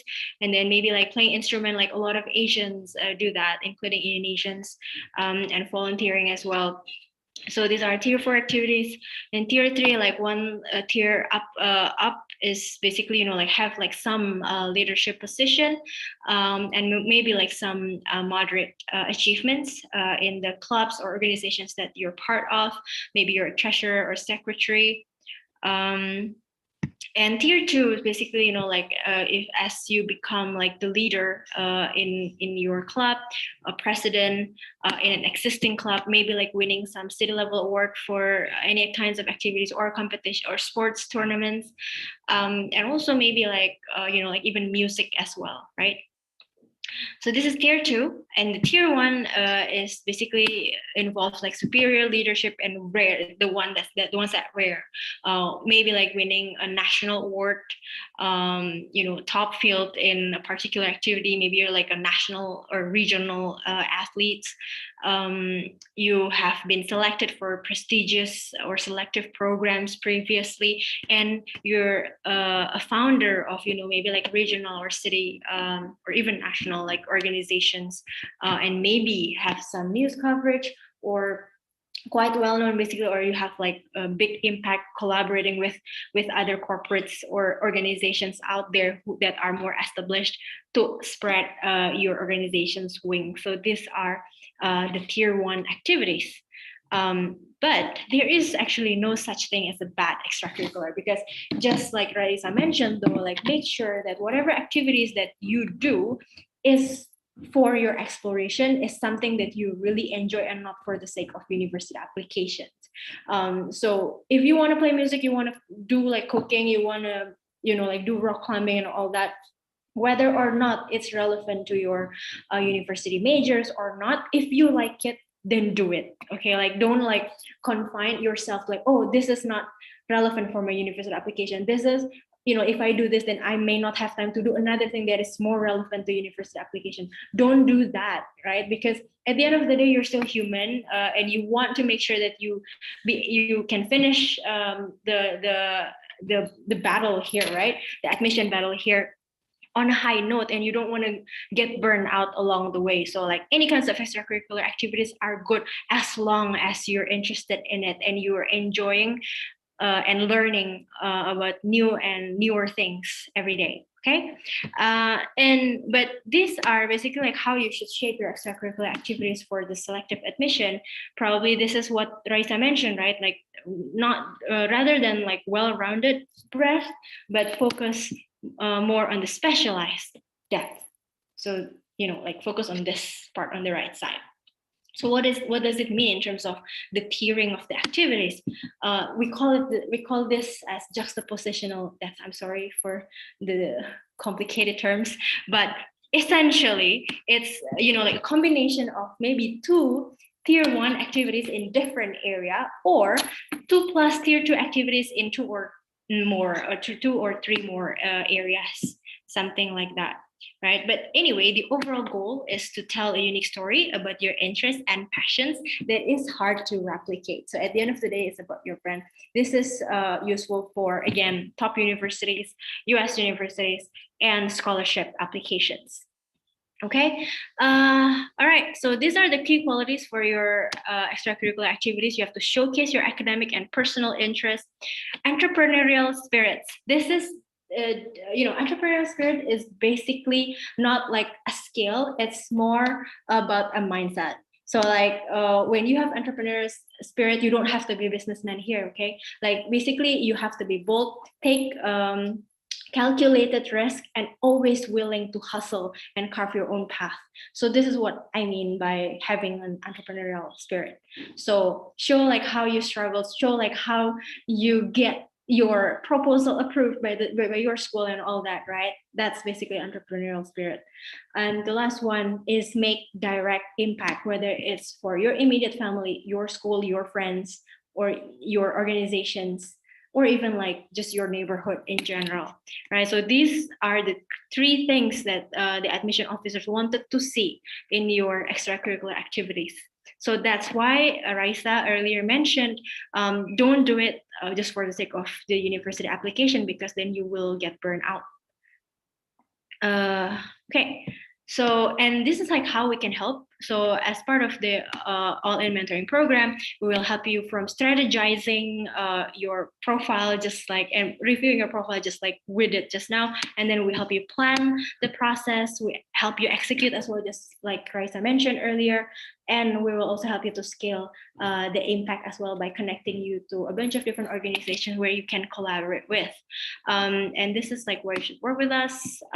Some, like our mentors are of technical experts in various backgrounds, just like Amanda and Mike earlier. We will work one-on-one. We have corporate partners, and yeah, we actually work as a team, not as an individual. Okay, then I think that's really important, because mentors cannot cannot like cover everything, right? So that's why like we have to work in a team. And these are some of our mentors, and these are some of our corporate partners. And if you're interested to build your profile, explore into more things, we have just next week we have like a Passion Explorer program for computer science. This is on the 24th and 25th, so it's a weekend program. And then for summer, we have something for middle school students. This is an AI-based interest exploration where you will combine design, business, and engineering fields. Design, business, and engineering fields in an AI-based project. So that's for middle school students, and for high school students, we have work experience program. We are working with the Devon restaurant. If you've been to Australia, maybe Sydney, probably you know this. This restaurant is actually in Senayan City. So our students will be paired up with this company and dissect this Devon's problem in terms of engineering, in terms of life sciences, and in terms of business. And we will consult them and develop solutions for their problems. So that's for summer for high school students.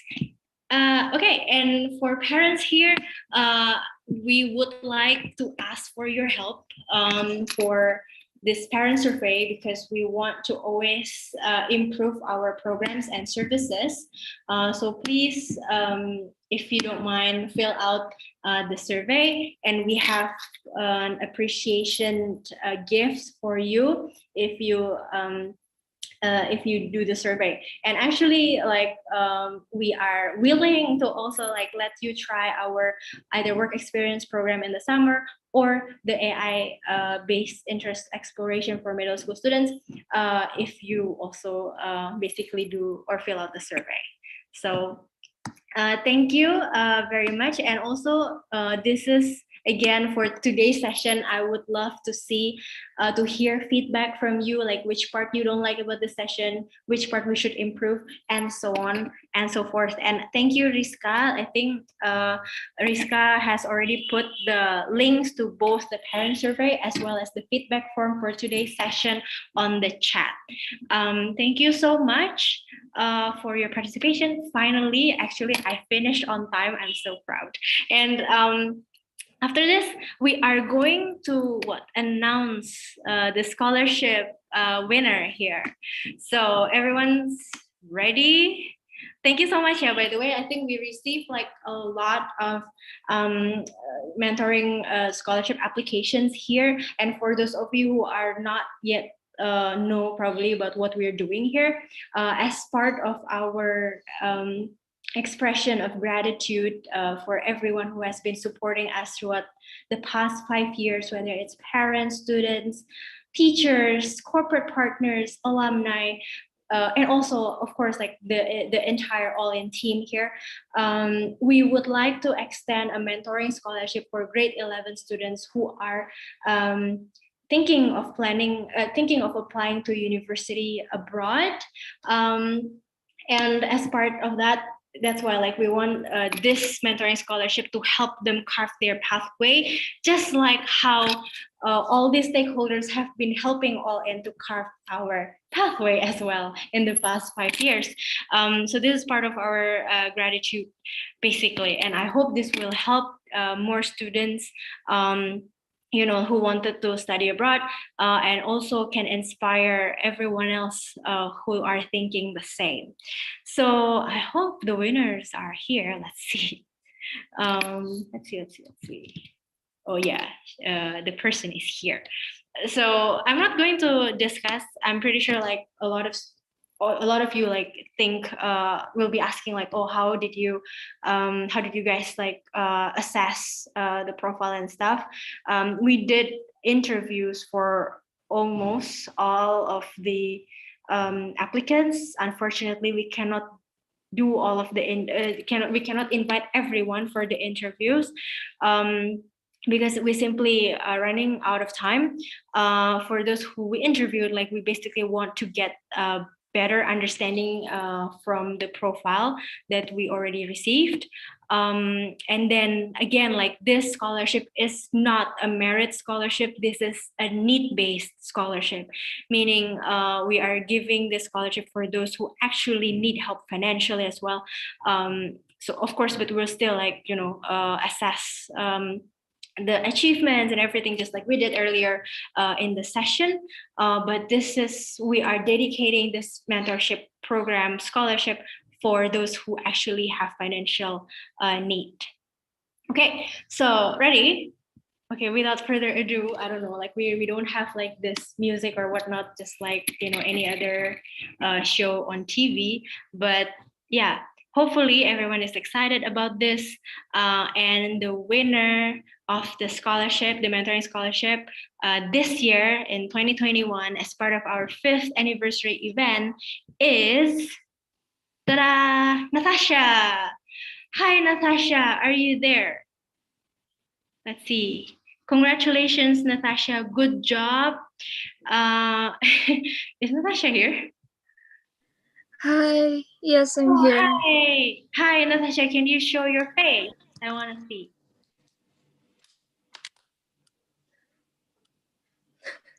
Hi, Natasha. Good morning. Okay, Natasha, congratulations for the mentorship program scholarship. Thank you. Yeah, we would like to work with you to realize your dreams so that you can get accepted into your dream universities. But more important than that, we want to help you explore your career path as well. So, as I mentioned during the interview as well, we care a lot about the your time commitment, because we're all in. We always give our best, and we have no reservation in, like, in terms of our resources, our time. Raisa can testify for that. But yeah, that's why, like, we hope that you can make the most out of this mentorship program, and we can work together as a team. Okay, can you introduce yourself? Thank you, first of all, for the opportunity. My name is Natasha. I am from Springfield School. Yeah, I'm just excited. What's your yeah, dream? it's definitely really gonna help me. I'm gonna make good use of it. Right. What's your dream school? I'm looking through Asia, maybe like NUS, NTU, Hong Kong University. Right. Yeah. Oh, thank you. Okay, that's great. And what do you think you need the most help with? I have two main things that I think I need help the most. One, which is career exploration, because I know that I love sciences. I'm just trying to figure out, which major I really want to take, and I'm not that sure yet at the current moment. And second, probably essay writing. Yeah, I think it'll just be great to really understand what universities actually want in writings and applications. Yes. Thank you so much, Natasha. We are definitely excited to work together with you. And you know what? Like, I'll give you a break right now. And, like, one of our team will definitely contact you either today, tomorrow, or Monday. Maybe on Monday, because they need some rest as well. Okay. And yeah, thank you so much for your interest. Thank you so much for your application. Thank you so much for putting a lot of effort in your application as well. And, like, we can tell. Okay. Thank you. And congratulations also, Pak Hadi. This is from Springfield, right? Thanks for coming as well here. Okay. So I'm so sorry, guys. Like, I know maybe, like, a lot of you have many questions burning at the back. Hopefully we had answered some of them along the way. But if you have any further questions, feel free to drop it here in the chat. We will compile everything. Maybe we'll create a newsletter out of it, or maybe we'll create another session to answer that. Or maybe we can put that on our Instagram and make more content, informative content there. But if you have, like, really, really personal and burning questions, feel free to contact us, and we can schedule a time to meet and discuss your needs. Okay. All right. So I think so that's all from my session today. So now the upcoming one, we are going to have the announcement, I think, for the essay competition winner, and followed by the essay coaching session by our head of essay editor, Paul Edison. So Paul Edison is a graduate, is an English major graduate from UC Berkeley, definitely the top university for English. And he is also a teacher in one of the international schools in Jakarta. He's also an extended essay coordinator. Paul, please correct me if I'm wrong. And he's been teaching English for the past 10 plus years. So I think the host, I'm going to hand this over to Teresia, right? Yes. Okay. Thank you so much, everyone. Okay. Thank you, Ms. Davy. And maybe while we're waiting for the others to join, I want to congratulate once again Natasha for the scholarship. We are very excited to help you and guide you to prepare for your dream university career, your dream career, and what you aspire to be. Okay, I will take over the session and move to the next session. Let me share my screen first.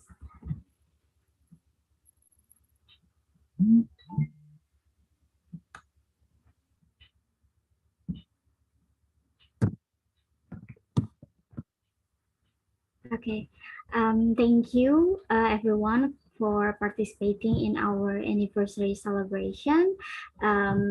In our anniversary celebration, we made many activities through these 4 pillars for students, parents, and teachers to appreciate your support for us.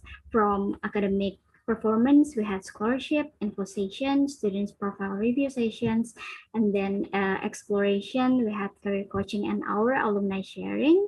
And we conduct essay writing and personal brand video competitions and coaching session with professionals to help students show and improve their personal brand and writing skills. And today is the announcement day of the winners and will be followed by coaching session. And we will start with essay writing session first. Okay, so we have special judge for the essay writing competition. Let me introduce Mr. Paul Edison, head of All in EduSpace Writing Department. He has been editing and advising college essays since 2009. He has an IB essay coordinator for 4 years and IB examiner for 6 years. Okay, maybe we can let's announce the winners. We will have 2 winners for the essay writing competition. The first winner will get Passion Explorer Scholarship worth 1,750,000 rupiah and cash prize of 500,000 rupiah. And for the second winner, we'll get cash prize of 300,000 rupiah. So maybe I can announce now the winner of essay writing competition is Cheryl Amaris Wijaya from Springfield School. Congratulations for the first winner. Maybe you can stay in here and we can have a photo session. And I will go to the next winner.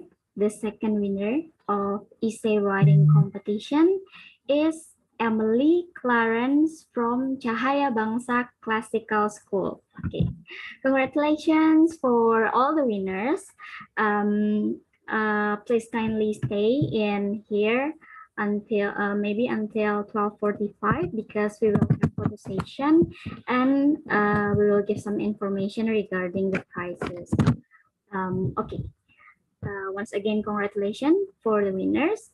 And because we have a limited time, let's move to the coaching session. So I pass this to Mr. Paul. All right, thanks so much, Teresia. And hey guys, Paul here. Nice meeting all of you guys. Such a pleasure to be here. So today we're gonna do a little bit of an essay coaching, essay clinic, and we're gonna actually learn some of the lessons from the winning essays that you guys have submitted. Okay. To preface, let me just say how impressed I was and how delighted I was just reading all of those essays that you guys have submitted. Honestly, it was a really difficult job for me to like select one winner or like, well, two winners, because so many of them are really, really good. And even as I was like reviewing all of the essays that, came in, I was like, oh my gosh, I love my job, kind of feeling. And it was really, really, really good.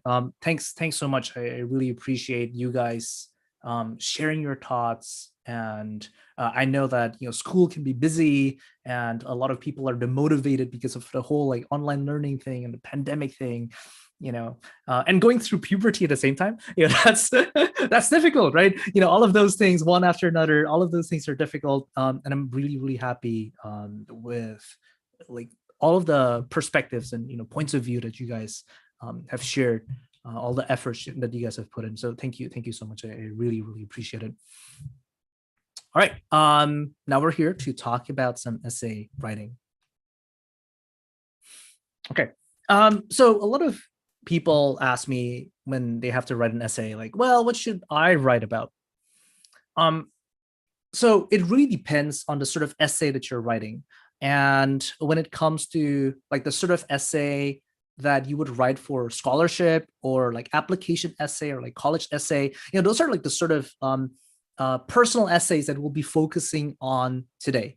I know there's going to be like academic essay, like the sort of things that you'll be writing for, IB or like A-level, and that's not going to be our focus for today. Although I think there are some parts that you can still, transfer and apply to those things. But so when I'm thinking about essays right now, I'm mostly thinking about college essays or scholarship essays. Those are the things that generally people will ask when they offer you scholarship and they offer you admission. All right, so when it comes to the topic, a lot of the times people ask me, well, what should I write about? Well, you should definitely write about yourself when it comes to personal essay, right?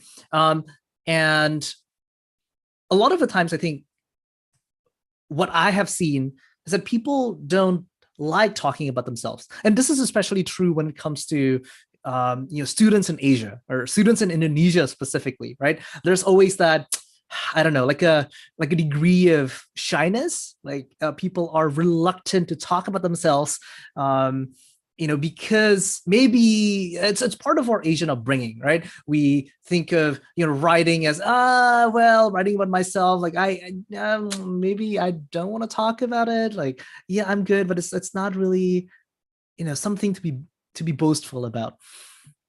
And I think oftentimes that can be an issue, right? Like that's I don't know. Like I keep on remembering like all of these conversations that I've overheard. Throughout the years, right? Like, the mom sometimes would, say, hey, look at my daughter. Like, she's so amazing. Like, she won this, she won that. And, when I asked the daughter, like, oh, like, how do you feel about your competence in this particular field? And she would say, enggak, biasa aja, like that sort of thing. And that can actually be hurtful for that can actually hurt your chances of coming up with a good topic, with a strong topic. So that's one. Another thing that I often see is that people oftentimes write very, very, very briefly about their topics, about their achievements. And this can be like correlated with one another, like that reluctance to talk about yourself. And my suggestion is to stop. Okay, don't do that. Instead, like you want to really tell your story. You want to show your story. So let's take a look at some of these examples. Let's say as a student, let's say you're applying for a university, and these are some of the experiences that you have. Okay, so let's say you're a student council president, you're the captain of the basketball club, and somehow you're like the chancellor of Mensa. And here's the essay. In my senior year of high school, I faced many challenges as a student council president. Furthermore, my leadership skills were honed by being the captain of the basketball club. All right, that's good. But the issue with that is so many people could have written something similar, right? So there is nothing that differentiates you. There's no impact. There's nothing that helps the reader to remember you or to distinguish and to differentiate you from all of the other applicants. So it's very, very important, especially when you're applying to competitive schools, that you want to stand out, right? You want to think about, what is it about my story that makes a difference? What is it about my story that makes me special, makes me unique from all of the other candidates? And so I propose that a better way of writing about yourself is to be more specific, right? So for instance, instead of just listing all of the things down that probably would show up in your application anyway, focus a little bit more on one or two and really develop those stories. Take a look at this sample. When I was 14, I tried baking for the very first time to surprise my mom during her birthday. I ended up setting the kitchen on fire, and it changed my life forever. And this is my story. So something like that, maybe not as surprising or maybe not as impressive as being a student council president or being a team captain of the basketball club or what have you, but something very personal can actually make a greater mark, make an indelible mark in the memory of your reader. And that's what you want to do. And if you can do something like that by your mistakes, right, by setting the kitchen on fire when you're trying to surprise your mom, imagine how much more you can dig and how much more you can make that mark when you're talking about all of the ups and downs of becoming like the student council president, like all of the struggles, all of the blood and sweat and tears that you have to go through. So I would say that's something that you want to talk about. And these are some of the things that we certainly see from like the top essays that we've read. And so we're going to basically look at like the sample essays from our winners. Okay, so this is from Cheryl Vijaya's Mother Knows Best. Mother taught me to express gratitude for everything you receive. As I remember her taking me to an orphanage in the same year as I started speaking my first sentences. Its walls filled with lively chatter as I remembered kids my age happily play with stones, while I held the newest edition of a Barbie doll in my arms. I wore a princess gown, sprinkled with glitter and plastic gemstones, but a crown, while they wore worn-out clothes, holes and unwashable stains decorated them as they were donated from different homes. Right? So this is like really telling you a story, right? What is this experience? She could have just said, well, one day, mother brought me to an orphanage, and I saw like this social inequality, wealth inequality between, those children at the orphanage and myself. She could have said that, but instead she chose to delve deeper into telling us a story, into showing us what it was like being in that orphanage. So we were allowed to place ourselves in her shoes. We're allowed to actually look from her perspective. And that's one of the things that you want to do when you're writing, say, your college essay. Let's take a look at another example. This is from Emily. Emily Clarence, titled The Snoozed Alarm. This is one of the paragraphs there. Written on my homepage was an online workshop. Self-discovery workshop. Lily will share how she found her story. I entered the miraculous place where every mind reflection dropped by, the shower. Some kind of witchcraft technology enabling mankind to boost their brain capacity. So I love that sense of humor there, right? Very tongue-in-cheek, sort of like thumping her nose at the reader. I giggled and queried as I thought of that one line stating, "Found her story." I don't think anyone has ever found their story. As for me, life is occupied with perpetual quests. Unless one's life is ended, there will be no found story, only finding. And I was like, oh my gosh, I love this so much. So like, these are two very different stories, right? One candidate or like one writer basically writes about her experience confronting like social inequality. The other author talks about just lying in her bed, scrolling through Instagram, and like sort of thinking about that post and her shower. But both of those experiences can be valuable and can actually provide us with valuable perspectives when it comes to charting the world around us, charting our experiences, and all of those experiences, they matter. So it's not really about, what experiences do you have, but really how you tell those experiences, how you show those experiences, how you allow the reader to participate, to partake in your experiences. That is the thing that will make or break your story, your essay. Okay.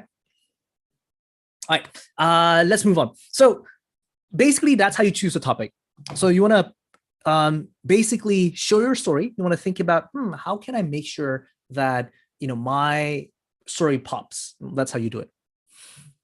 Now, let's get into things that are more nitty gritty. Okay, so how do we actually structure and how do we actually write our essay? Okay, where do I begin? Where do I end?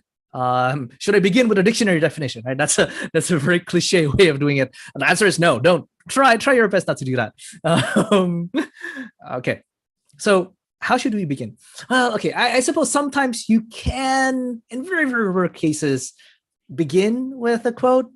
But honestly, if I were reading your essay, I would rather hear from you than from Gandhi, or from Abraham Lincoln or like Jokowi. I would rather hear from you because I would like to know you better. But anyway, when you open, you want to open with a hook. Okay, so the hook is oftentimes like a question that you want to implant, that you want to inject into like the minds of your reader, so that they would want to know more, so that they would want to continue reading. So we're going to take a look at some of these examples. This is from Cheryl's Mother Knows Best. A soft sigh left my lips as my eyes scanned the words written in red ink. The words jotted down on the paper broke the tightrope that my heart has been holding on to desperately, making it fall deeper into a dark abyss that I call my body. It was clear that my math teacher was revolted by the score, his eyes filled with frustration as it turned back to my hunched form, walking past my classmates and to the front of the class.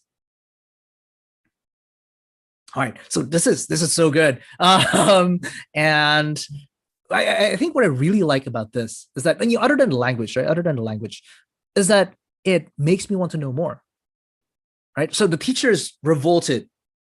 And now like she's walking to the front of the class and this is it, judgment is about to, be mated out, will be passed on. And I want to see that. I want to see, oh no, what happens next? Here's from, Emily. By the way, like both of these are like their first paragraphs. Okay. And so I hope that contextualizes the sort of pleasure and joy that I experienced as I was, reviewing all of these essays that you guys submitted. I remember waking up to the sound of a morning alarm, wrecking every possible auditory stimulation system in my ears. Really, nothing so fascinating could describe those bitter frequencies reaching my eardrums, so I snoozed it. Authors would often describe mornings with dramatic phrases like, "The sun poured through my window, bringing new hopes and aspirations." However, mine was nothing close to beautiful. That morning was occupied with sore eyes, musty vision, and a severe headache due to sleep deprivation. Little did I know that this morning would be lifting me to enter another tier of comprehending life. Right? So that's great. So two things that are really, really good here is that the first one is that, again, I think Emily has done a very good job at coming up with this individual voice that is, sarcastic, funny. I just love that personality that oozes out, just, bursting at the seams, all throughout this essay. So there's always that, oh, okay, she doesn't take herself very seriously, but she's also very ambitious. And that's a lethal combination. Okay, very, very good, very, very captivating for a reader. And so one thing that she does really well here is to use a dose of reality, right? Like, oh, there's this happily ever after, like Cinderella type story, but real life is not like that. And it immediately gives her like so much credential because I identify with her. I feel like, oh, I can totally relate with this person. So that's great. That's one. Another one that makes it so great is that it basically invites me to read more, right? Oh, okay. We know that she's going to learn something about life even during this ordinary day.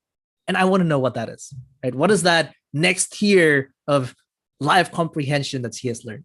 So there's always that little hook that pushes me to read more, read the next paragraph, read the next paragraph, read the next paragraph, So there's always that invitation, and that's what makes it strong. So that's really key, right? Like you want to make sure that you really show us the story, and that's the thing that will differentiate your writing from everyone else's. Oh, okay. Sorry. Someone's asking me. Devi's asking, what's the prompt of the essay? So basically, we asked students to write about one of the 3 factors. yes. One of the 3 factors that they embody the most in their lives, and they could choose from their aspiration or their idea of ceaseless learning or lifelong learning, as well as leadership. Yeah, so aspire, learn, lead, which are like the 3 concepts that we the 3 values that we that we valorize in All In. So yeah, aspire, learn, lead. Okay, where was I? Okay, the middle usually talks about the struggle. Okay, and this is good. I think sometimes students are afraid of talking about their failures, but actually failures can be a really potent tool when you're writing your essay. Take a look at this one. What mother did not teach me was that people can be overwhelmed. I put all the frustration, jealousy, and anger into studying. That's the only secure and consistent thing I had in my life. I built walls enough for a palace for myself, and I wanted more and more and more, pushing everything that I believe in aside as I focused on my studies until I couldn't anymore. Right? So something like this, where you might talk about your journey of being, again, like team captain, or your journey of being the leader of this, leader of that, doing this project, doing that project, studying this, studying that, doing this internship, having that experience, going to MUN, HMCA, I don't know, WSC, all of those things, and actually seeing your struggle can be really, really important for the reader to understand who you really are. Like, how do you respond towards anger and disappointment and hopelessness and difficulties and challenges? All of those things, they really show us who you are, right? How you show grace under pressure. That's usually is a true measure of a person, and not like when everything goes well, when everything is beautiful, everything is going smoothly. Usually that's not how we learn about another person, right? But we can truly learn about the character of another person when we see them struggling. So in the middle of those struggles, that's when we can really see those people, those characters shining through. So make sure that you show vulnerability. You're not a robot, you're not perfect, and that's absolutely perfectly okay. So tell us how you rise up from the ashes of your failures. And that can be a very, very powerful part of your story. Okay, lastly, how should you end? Well, oh, sorry. This one is from Emily's. Nevertheless, aspiring, learning, and leading aren't the only key points. There are more uncertainties in life beyond those 3, a snooze alarm after another. After all, life is just a bigger pickup of quantum study. The more you discover, the more questions lie within. But those questions would be for a later comprehensive writing session. As for now, I'll be preparing myself to have my auditory stimulus reacting to disturbing frequencies of my alarm tomorrow morning. Who knows, I might receive better thoughts in my next shower.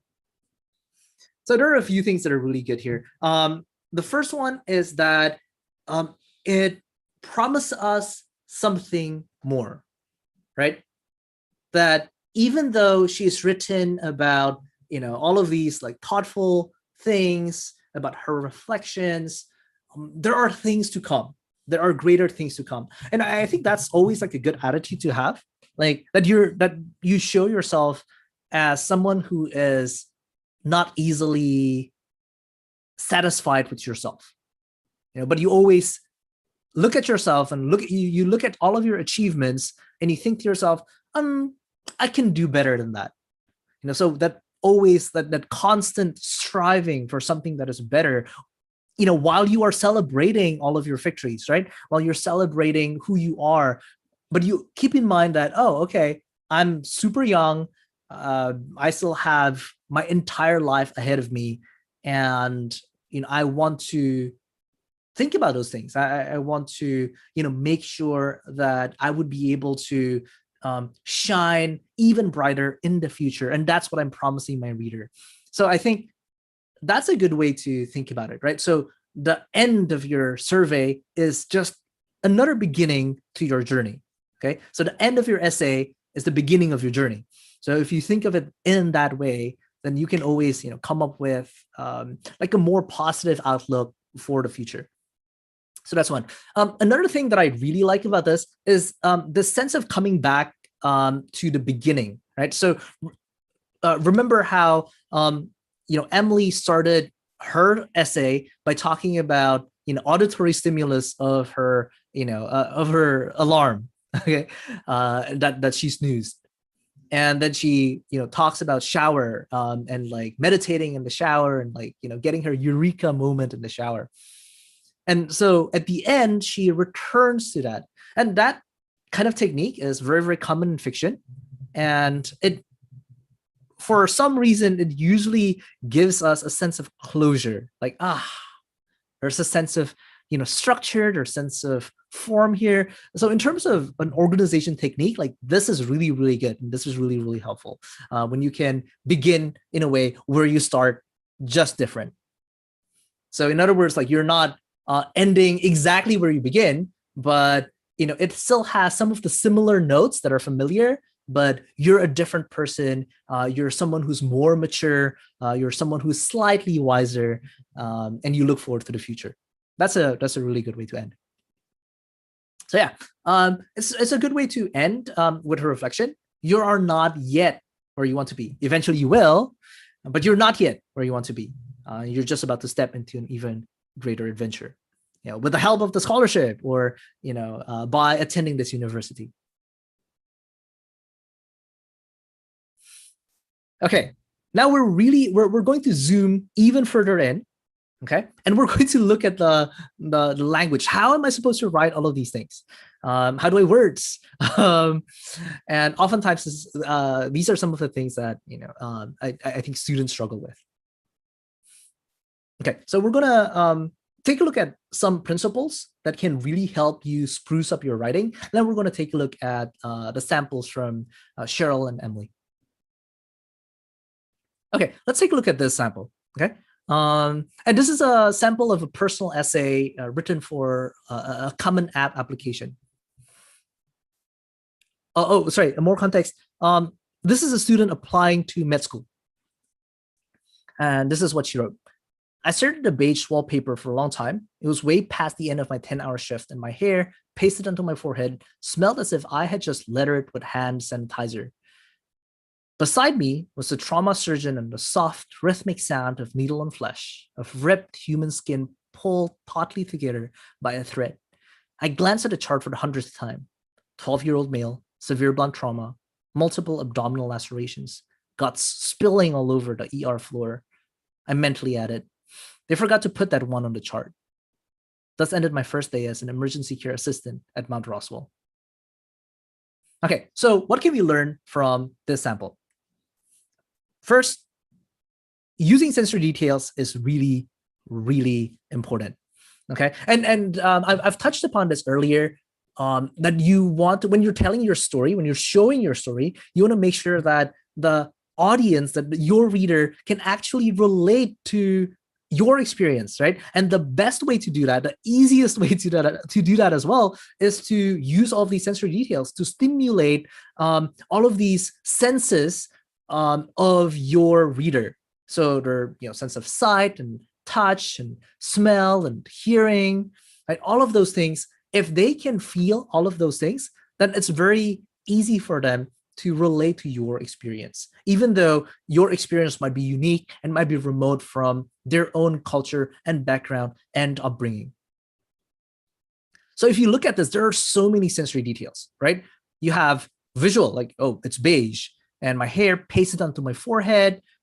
Okay, that's something that you touch, something that you feel, right? Smell, something that you smell, like hand sanitizer. And then you can hear this like soft, rhythmic sound of needle and flesh, of ripped human skin pulled tautly together by a thread. And for those of you guys who are familiar with literature and literary devices, you might have noticed the use of like a technique called alliteration here, right? Of the repetition of the t sound and the p sound, right? The rhythmic, ripped human skin pulled tautly together by a thread. Like, so it's like simulating the sound of the surgeon, stitching up like human skin. And then we have, like, of course, guts spilling all over the ER floor, right? So very, very visual, traumatizing, and you can understand, like, oh, you can place yourself in the author's position, even though this might not be your own personal experience. Okay, that's tip number one. Tip number two, use strong verbs. And I would say, like, this is not only true in like college essay writing or like scholarship application writing, but also in like academic writing as well. Use strong verbs. Look at all of these verbs, right? Look at the use of the word stared, pasted, laddered, pulled tautly, ripped, glanced, spilling. Instead of stared, like the author could have just said, oh, I looked at the beige wallpaper. No, but the word stared has that additional intensity that the author wanted to emphasize. So it's not, oh, I looked, but I stared. It wasn't as if like, oh, I had been covered with hand sanitizer, but I had just been laddered. So it's that there's that sense of intensity, right? It's not just like, oh, covered by, but I'm laddered by, like entirely covered, and it's sticky, it's gooey. There's that. So, all of these things, they add up, and they can make your writing significantly stronger. So on top of using sensory details, use strong verbs. And lastly, vary your syntax or vary your sentences. And it can be as easy as thinking about the length of your sentences. And on top of that, the syntax, of course. So take a look at this, right? I stared at the beige wallpaper for a long time. Short. And then look at the next two sentences. They're super long, right? It was way past the end, la, la, la, la, la, in my hair. So it's a combination of like, compound, complex, those kind of sentences. Right? If you still remember, I don't know, like grade 7 or grade 8, like English lessons. But I think an easy way to remember it is just to vary the rhythm, like vary the length, vary the way you start your sentences. And then you have like a medium length sentence. I glance at the chart, and then some really short ones. 12-year-old male, severe blunt trauma, multiple abdominal lacerations, and all of these things, like these short sentences, they really they accelerate the rhythm of your writing. And usually when you want to show something that is engaging, something that is fast-paced, right? Like a chase scene, like a fight scene, usually like climax of like novels, like you would see this. And this is how you want to vary your sentences to add interest. Otherwise, it can be very, very boring, right? Like, oh, I stared at the wall. I felt very sad. I was very tired. I was traumatized. Like if your writing is like that, then it becomes very, very boring, and it feels as if your reader is about to fall asleep. So you want to vary your sentences. And this is also like something that is applicable not just in college essay, but also in academic writing. You want to vary your sentences.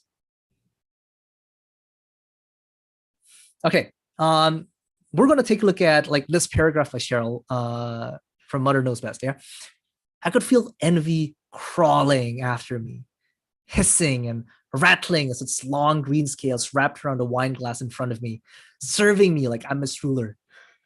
Excuse me. Wearing my crown of vines shamelessly as I wore an emerald dress, long and luxurious against the ground beneath me, and I drank it. I drank the bitter poison with no precautions to the very last drop. Black venom on my tongue as I spat vexation lies out of my mouth. I was angry and had no way to terminate it.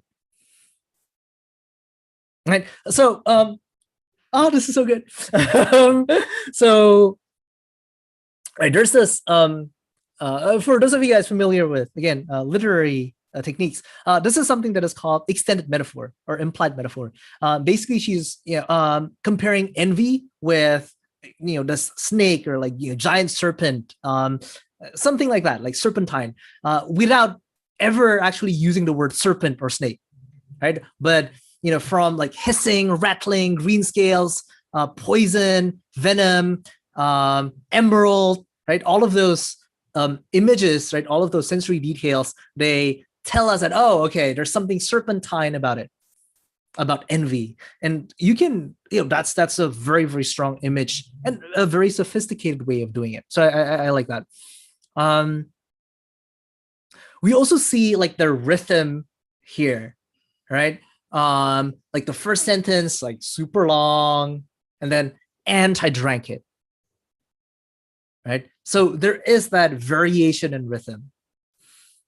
And so I would say my suggestion for Cheryl would be to really focus more on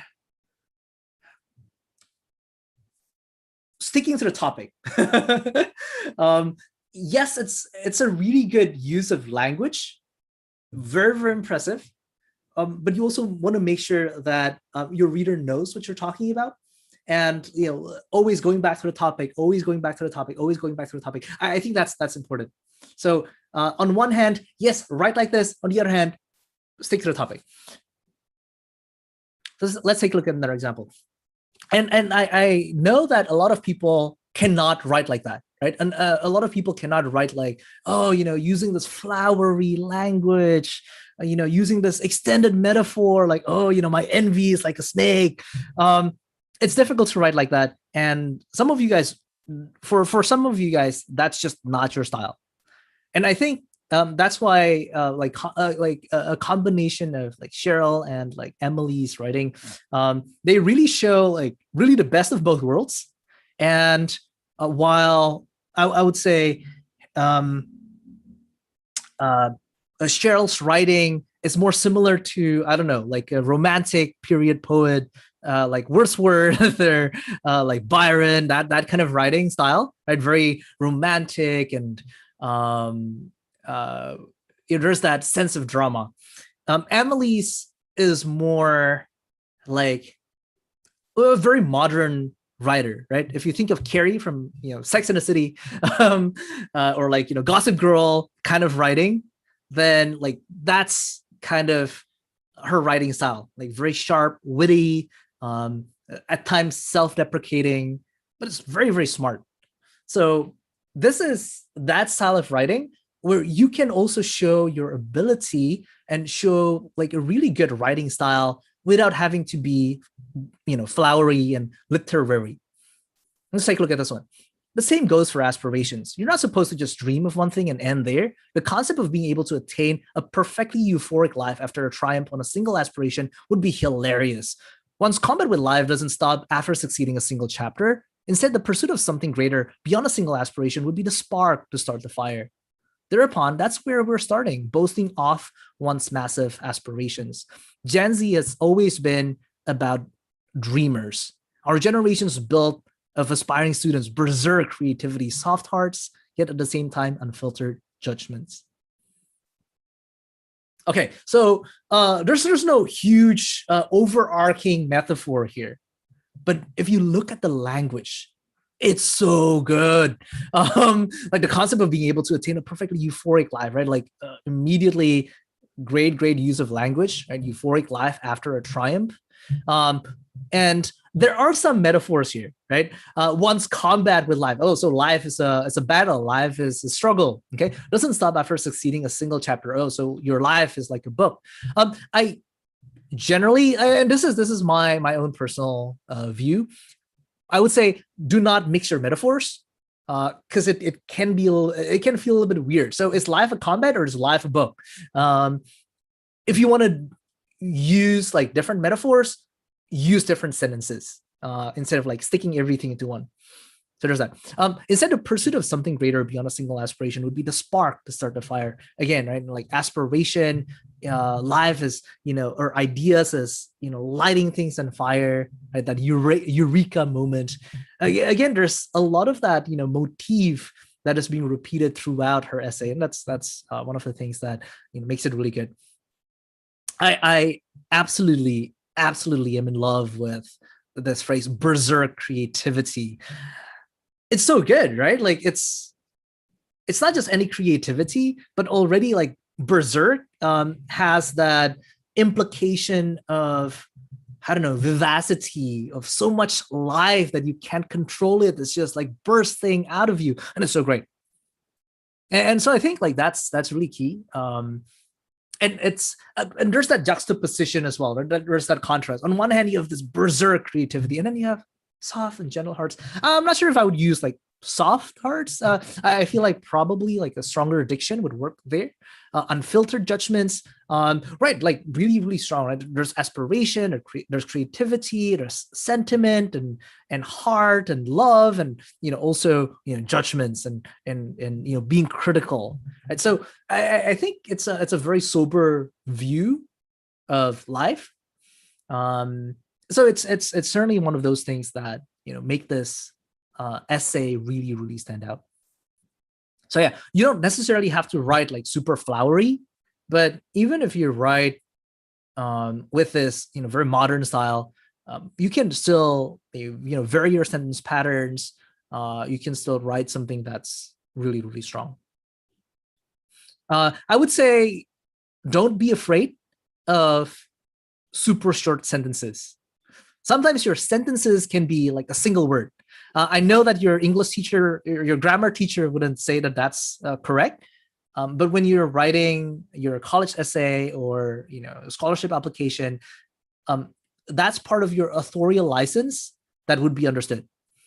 Of course, like the caveat is that you have to make sure that the rest of your writing is grammatical, right? So they know that, oh, okay, this is not you making a mistake, but this is you breaking the rules of grammar in order to make a point, in order to produce an effect, and that's important.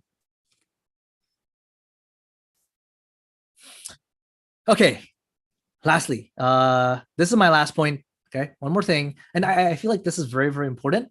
Make sure you love yourself, even as you write, even as you like go through, all of these struggles of writing all of these essays, studying or like applying for different universities. And I know that there can be a lot of expectations from your parents, your peers, your teachers, and for a lot of people, it's from yourselves, right? Oftentimes we are our greatest critics. So I cannot emphasize and I cannot stress this enough. Make sure you love yourself and make sure you understand that your self-worth is not dependent on getting into prestigious universities, right? It's not dependent on like, oh, you doing like super well in high school or in middle school.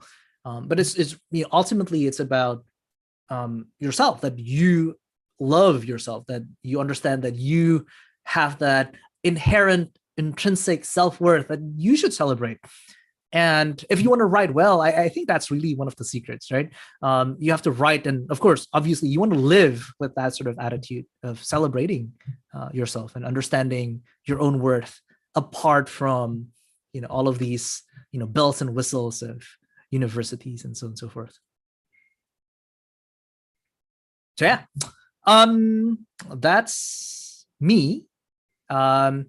there are ways that you can use to follow up with us, and and to be in touch with us. And, we have like a great team here that would be more than happy to answer your questions and concerns.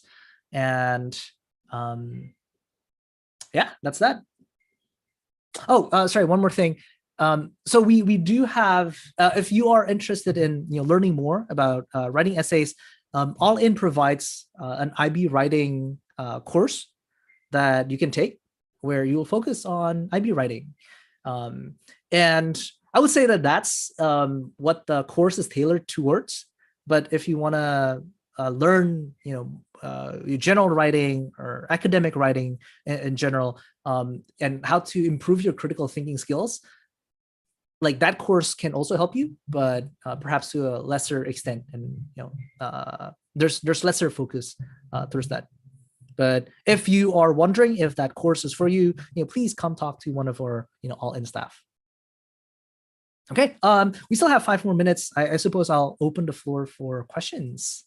If you guys have questions about what we've discussed, please feel free. You can unmute yourself, or you can type it in the chat. Please feel free to do so. Is there any question? You can type in on the chat box or unmute yourself. Yep.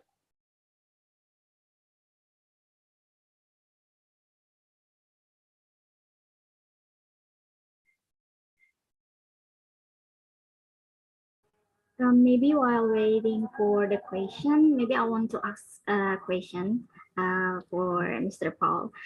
Sure. What mistakes did you find the most in the essay of the participants? Maybe you can share. Okay, good question. Good question. Thanks. I think by and large, the deal breaker, okay, this is like the most egregious mistake that I see, is that students not answering topic, or student not answering the question. This is the same with college application as well. Student not answering the question. Actually, in exams as well, students not answering the question. So make sure that you read the question again and again and again, even as you're writing. Like for instance, I've read like some essays where the author just talks about this. I don't know, kind of like an advice, like, oh, okay, you should aspire, you should learn, you should lead, and you should do all of these things, without actually talking about like which of those elements or which of those values that they embody the most. But that is the prompt, right? Like, which one of these do you embody the most? And so there needs to be something personal about your writing. Otherwise, like it's very difficult to judge. So I would say like that's number one. Yeah. Other than that, I would say people not being brave enough to talk about their experiences in detail. So things tend to be like quite abstract. It's kind of saying, "Hey, I'm awesome," but not really, kind of shyness that I talked about earlier. Okay. Yep. I didn't get any questions here. So maybe one last message for all the participants.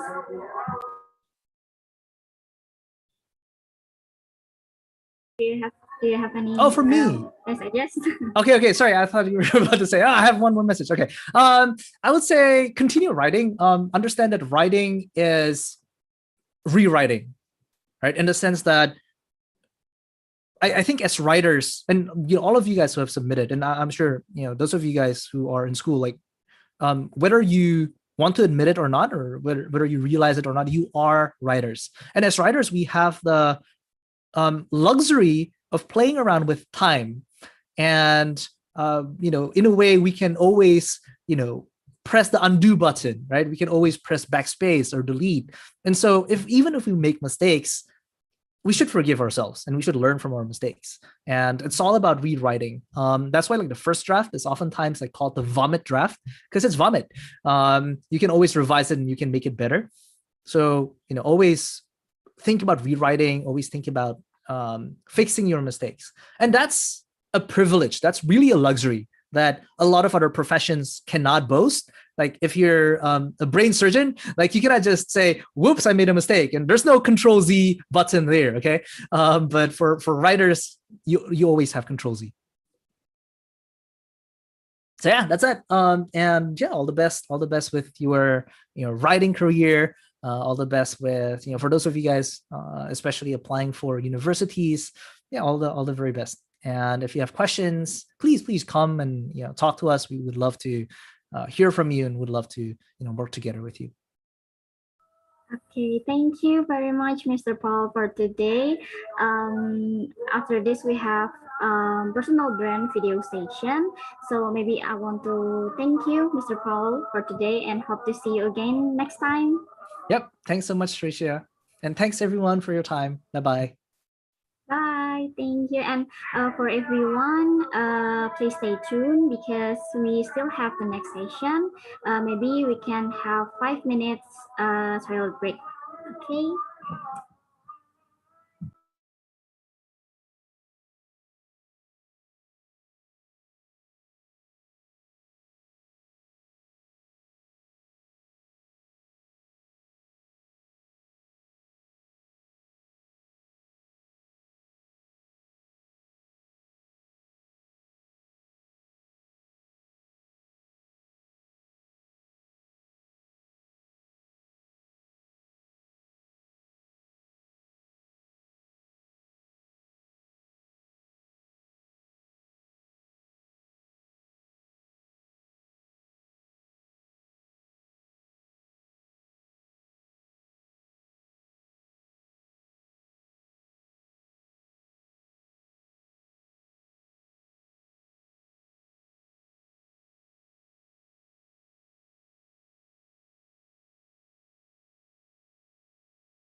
While we're waiting to start, maybe I can call Cheryl and Emily.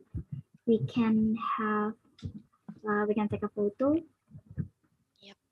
Are So you you guys here? can stay if you want, or if you have something else to do, you're free to go to enjoy your weekend. Congratulations to you guys. Hi. Wait, let me share screen first, yeah. Yeah, that was a great essay, by the way. I'm not good in writing, you guys are.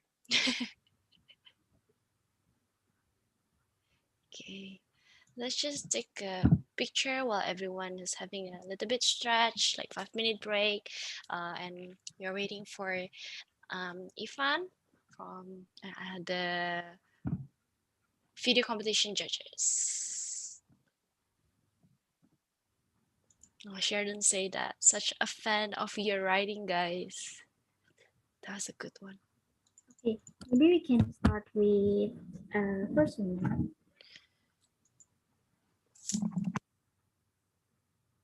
Emily, Maria, can you help us to take a picture? Okay, wait. Emily first, yeah. The first winner is Cheryl. Okay, Emily. 1, 2, 3. Sorry. Wait. One more. Okay, Emily. Sorry, for the first winner is Cheryl. I'm sorry. Cheryl. Yeah. Cheryl. I'm sorry. Yeah. Okay. Hi, Cheryl. Are you there? Oh yeah. Okay. Mark. Wait. Cherylnya. Cheryl, can you say something? Hi. I already pinned Cheryl. Okay. Wait.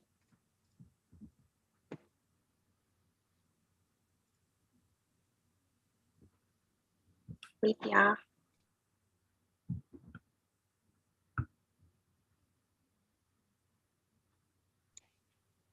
One more, Cheryl.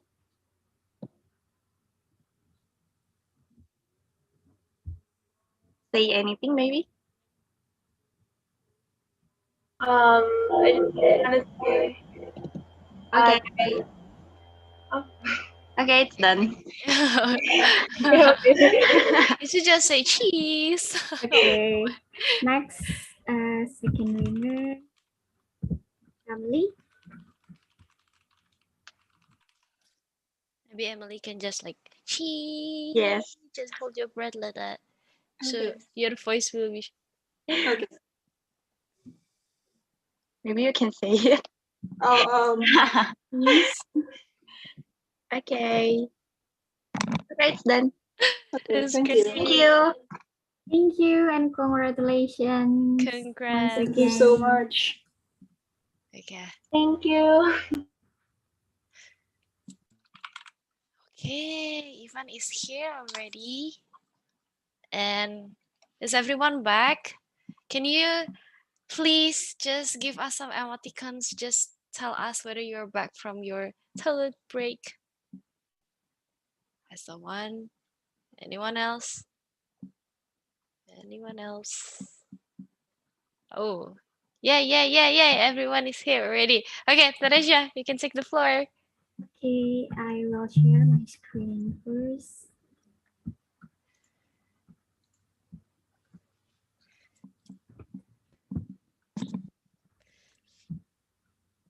Okay, let's move to the personal brand video session. We have another special judge. Let me introduce you, Kak Ivan Saputra Alam, creative director of Atea Visuals.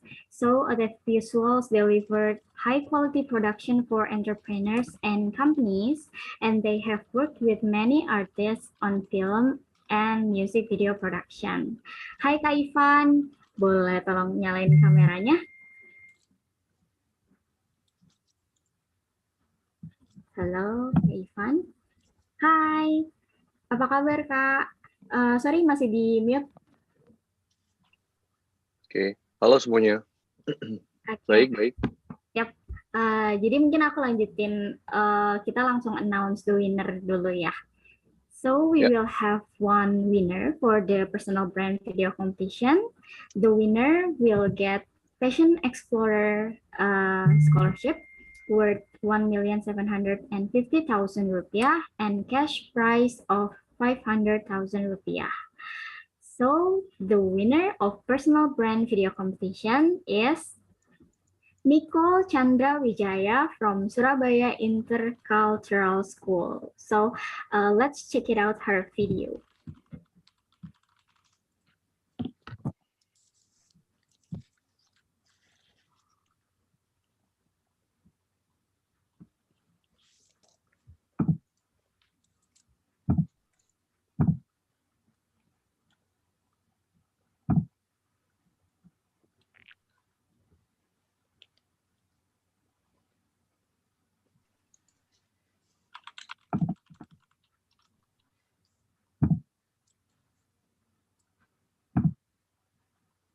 Oh wait, I think suaranya nggak masuk ya. Sebentar.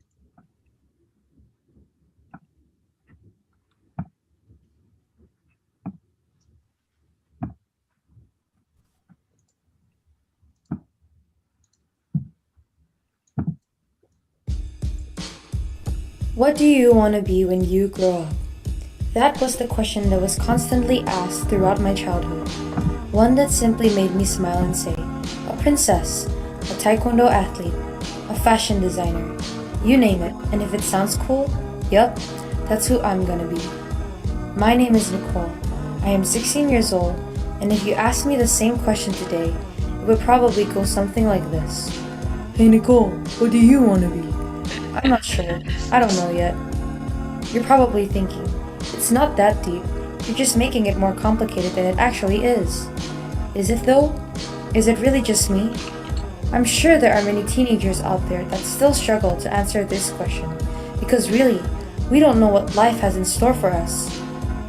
However, I do believe that each and every individual has a purpose in life, and we have the willpower to choose who we become in life.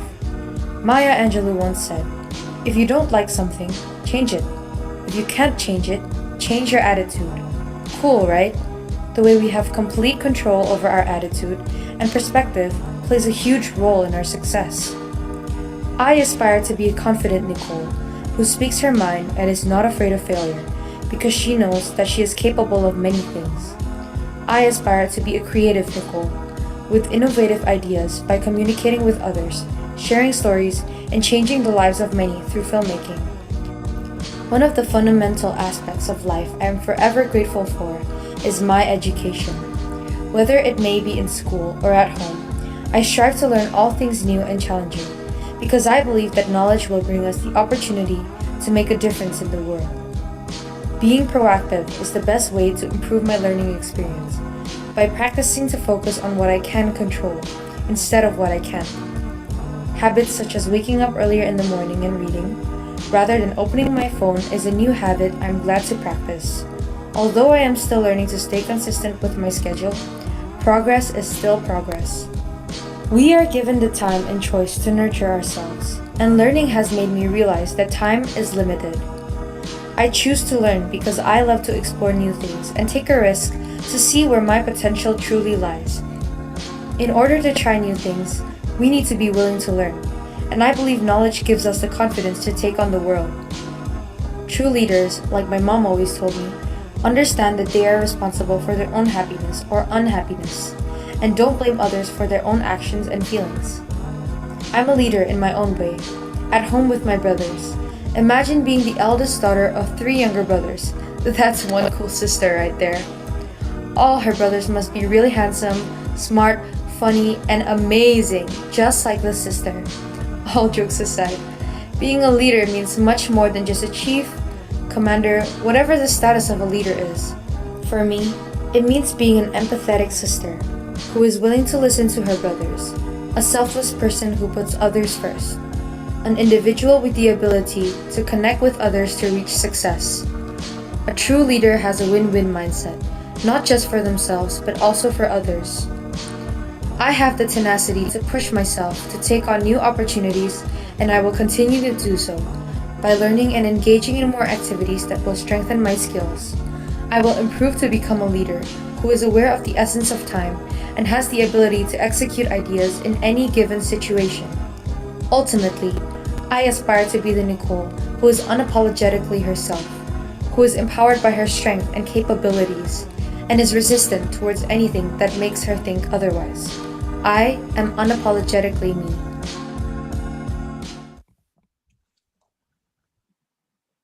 Wow, such a cool video. Congratulations once again, Nicole. I personally love your video so much. I don't know, for me, the video is heartwarming yet powerful at the same time. But okay, let's hear some feedback from Kak Ivan about your video. Hi, Kak Ivan. Hai, Gimana halo nih? Nicole. Video kamu udah bagus banget, udah heartwarming dan dapet sih. Dan scene favorit aku sendiri itu pas ketika di skripnya diomongin your brothers. Habis itu scene-nya adalah kamu sama brothers kamu. Dan menurut aku sepertinya kamu nggak tahu ya, aku tertarik sih untuk dengar proses kamu dalam pembuatan video ini juga sih. Mungkin boleh kali ya diomongin juga kayak, soalnya aku juga penasaran kamu sepertinya juga bikin storyboard per scene-nya, dan setiap skripnya juga kamu kasih visualnya, dan menurut aku itu udah proper dan bagus banget sih. Kayak opening shot-nya relevant to all of your statement. Itu opening shot-nya adalah foto kamu kecil, habis itu foto kamu gede, dan di zoom out, habis itu baru kelihatan ada kamunya. Terus kamunya juga berinteraksi dengan kamera. Dan menurut aku itu udah lumayan interaktif banget sih. Jadi lumayan kayak di tengah sitting in between kayak film atau functional video, dan menurut aku udah bagus banget gitu. Kalau Nicole. Nicole mungkin Ya, kita panggil aja Nicole kali ya, Tere ya. bisa nyalain kamera, terus ceritain mungkin proses pembuatannya kayak gimana. Ini kok. Oke, lagi siap-siap dulu dia. Hai, congratulations. Nah, ini mumpung nih ada Kak Ivannya di sini, bisa ditanya langsung feedbacknya seperti apa. Tapi mungkin kamu bisa cerita juga biar kita juga tahu nih, kamu sebenarnya persiapannya kayak apa sih? Coba mungkin dari situ Kak Ivan bisa kasih tahu juga mana yang udah bener, mana yang nanti bisa diimprove ke depannya gitu. Soalnya kita bisa lihat kayaknya ada talent nih buat editing and creating video di sini. Gimana Nicole? At first sih I had to plan the script ya, like nulisnya mau apa, terus kayak kontennya juga, terus everything else tuh kayak follow sih, kayak videonya gitu. Itu video shotsnya tuh not that planned, so it was like very spontaneous, kind of last minute, but I managed to get help from my brothers. Yeah, in the end, so they were a big part of this video as well. They helped a lot. Yeah, and the whole process took like I think 4 days, 4 or 5 days. Yeah. Yes. Okay.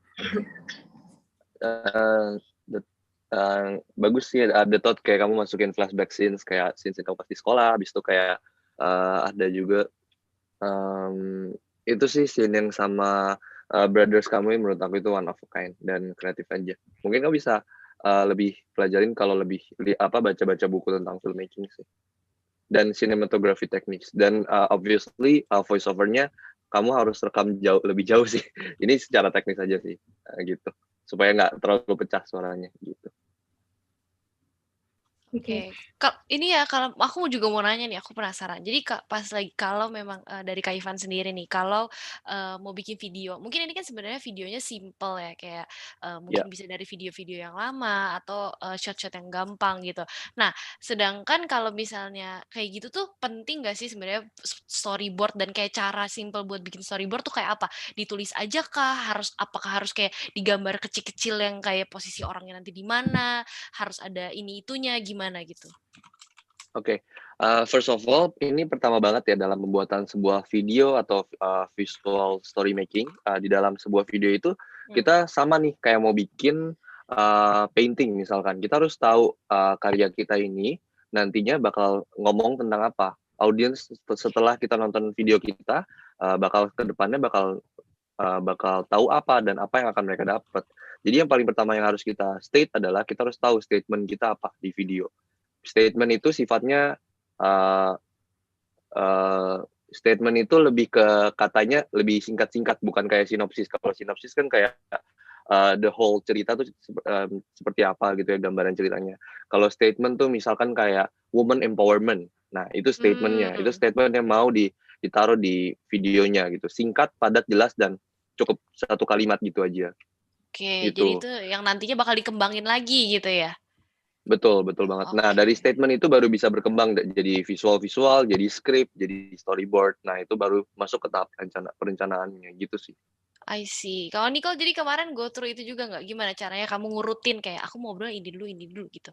How do you did it? Kayak did you write kayak ini atau pas langsung aja buka udah siap edit terus tinggal taruh dulu terus baru kamu rearrange. How did you do it? At first, because I had to resonate with the theme, right? It was aspire, learn, lead. I had to plan out things first on my notes. Okay. And everything else followed up. So I wrote first about the theme aspire. I just wrote it on my phone notes. And then I just thought about the shots. It was I didn't really get into detail with the shots because I knew I would be using like some of my Snapchat videos and like the videos I've already took or like someone else took of me, and then I would be putting them into the video.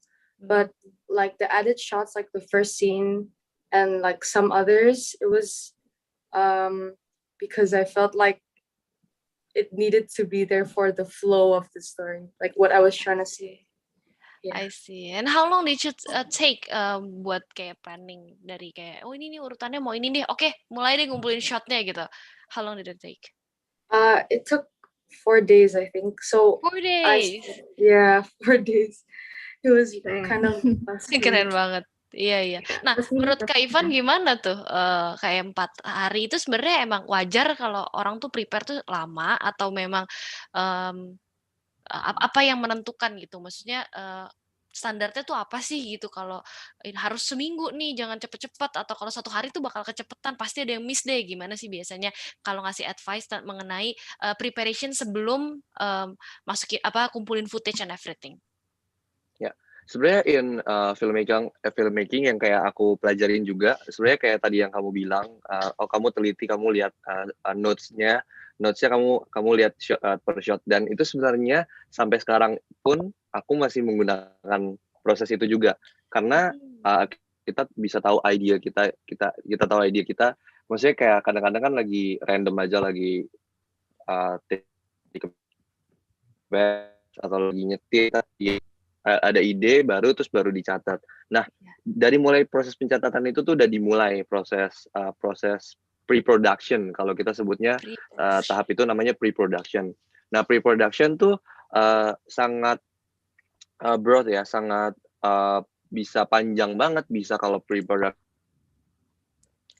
film bisa setahun, bisa the whole preparation itu setahun gitu, untuk nyiapin props, nyiapin the script, habis itu perencanaan shot-shotnya mau kayak gimana, test kamera, habis itu casting. Kalau kita ngomongin film, obviously bakal kayak benar-benar proper banget. Tapi untuk bikin video, misalkan kayak video-video simple, video YouTube misalkan atau video TikTok, anyway, itu kan juga menurut aku 4 days oke sih, udah sama produksinya dan perencanaannya gitu. Dan pasti yang seru tentang filmmaking adalah kadang-kadang thing doesn't go as well as the plan gitu kan. Kadang-kadang ada yang spontan, kadang-kadang ada tahap-tahap yang waduh kok nggak bisa kayak gini, oh skripnya ternyata nggak match nih sama shotnya kayak gini. Nah itu the beauty of in di dalamnya sih gitu. Juga aku masih sampai sekarang nemuin itu di dalam some of my work gitu sih. Oke. Nah, aku juga ada pertanyaan lagi. Tadi kan kita udah review nih. Tadi Nicole kan udah taruh subs-nya, tapi juga di voice over juga kan, gitu. Nah, Kak Ivan punya nggak masukan kayak karena sering banget nih kan ada beberapa video yang mungkin kalau kita lihat yang di voice over tuh sebenarnya lebih panjang daripada yang di subs-nya atau enggak maksudnya ada orang yang kita bilang subs yang tulisan di bawah itu tuh cuma untuk rangkumannya doang tapi sebenarnya yang diomongin tuh jauh lebih komplit, lebih detail gitu kan. Tapi ada yang plek-plekan karena purpose-nya adalah supaya orang tuh kalau nggak kedengeran bisa baca gitu kan. Nah itu tuh sebenarnya aturan-aturan tentang subs itu gimana sih dan how well did Nicole maksudnya ada improvement yang bisa dikerjain sama Nicole atau gimana? Oke, subs itu sebenarnya benar-benar tergantung fungsi banget sih, tergantung ada functional distributionnya nanti kemana nih? Apakah ke YouTube untuk misalkan banget ya, aku bikin iklan untuk didistribusikan di India misalkan, tapi pakai bahasa Indonesia. Nah, subs-nya as well pasti pakai bahasa India dong, ya kan? Atau misalkan ditayangkan di Cina. Nah, di Cina itu pasti pakai subs-nya bahasa Mandarin gitu. Tapi kalau kita ngomongnya distribusi di Indonesia dan kayak bisa aja double language subnya, bisa ada double language. Di sini misalkan Korea, di sini misalkan Indonesia gitu, biar semakin banyak audiensnya tercover gitu. Tapi ada turn back-nya juga, semakin banyak sub-nya kayak gini, maka screen visualnya bakal makin terpotong kan. Nah itu yang perlu didiskusikan gitu sih. Apakah sepenting itu subs untuk dimasukkan? Subs biasanya dimasukkan kadang-kadang karena skripnya pakai bahasa-bahasa yang sulit, habis itu bahasanya tidak common, tidak terlalu sering terdengar gitu ya. Tergantung audiens sih. Misalkan kalau bikin iklan, target marketnya C dan D, tapi ngomongnya pakai bahasa Inggris, otomatis harus pakai subs. gitu sih. Oke, jadi itu tergantung purpose-nya apa, baik itu kayak audiensnya siapa, nanti dipasarkan di mana, dan ya pokoknya Betul. semuanya harus, dan itu ya tentang framing-nya sendiri itu bakal ada kalau misalnya visualnya memang lebih penting, berarti subsnya jangan banyak-banyak, otomatis kayak gitu ya. Iya betul. Oke kalau gitu. Ya udah palingan segitu. Nicole ada yang mau ditanyain atau oke dulu for now. Okay. Nanti Thank you so much. Iya, congratulations ya. Congrats, Nicole. Thank you. Ya, mungkin Tere will pass the floor gitu Kak Ivan dulu for now. Nanti kita bakal balik Q&A lagi ya? Ya, jadi Kak Ivan boleh silahkan share screen-nya untuk share tentang production workflow ya. Oke.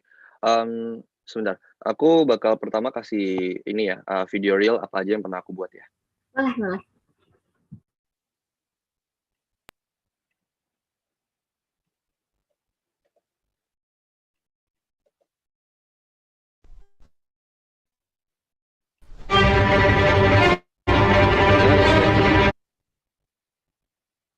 Halo?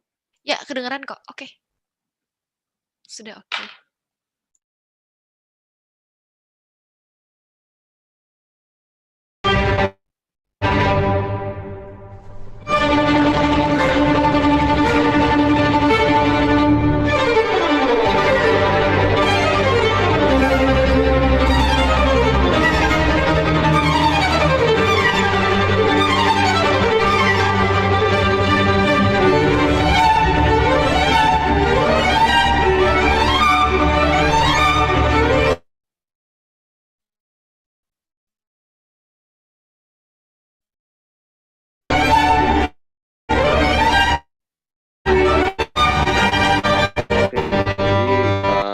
Itu sebenarnya music video sih.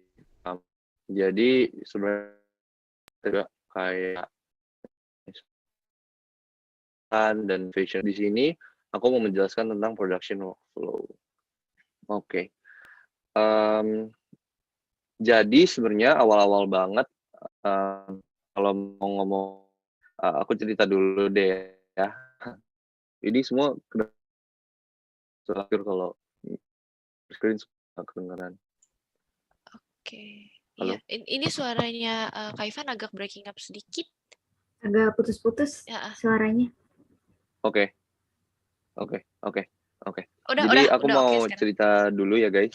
Oke, udah oke ya.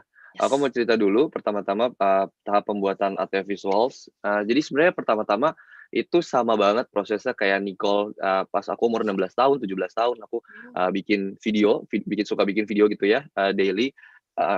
Jadi karena pertama-tama karena aku suka kamera sih, karena aku suka banget sama fotografi. Jadi di awal aku suka bikin video surprise buat teman-teman.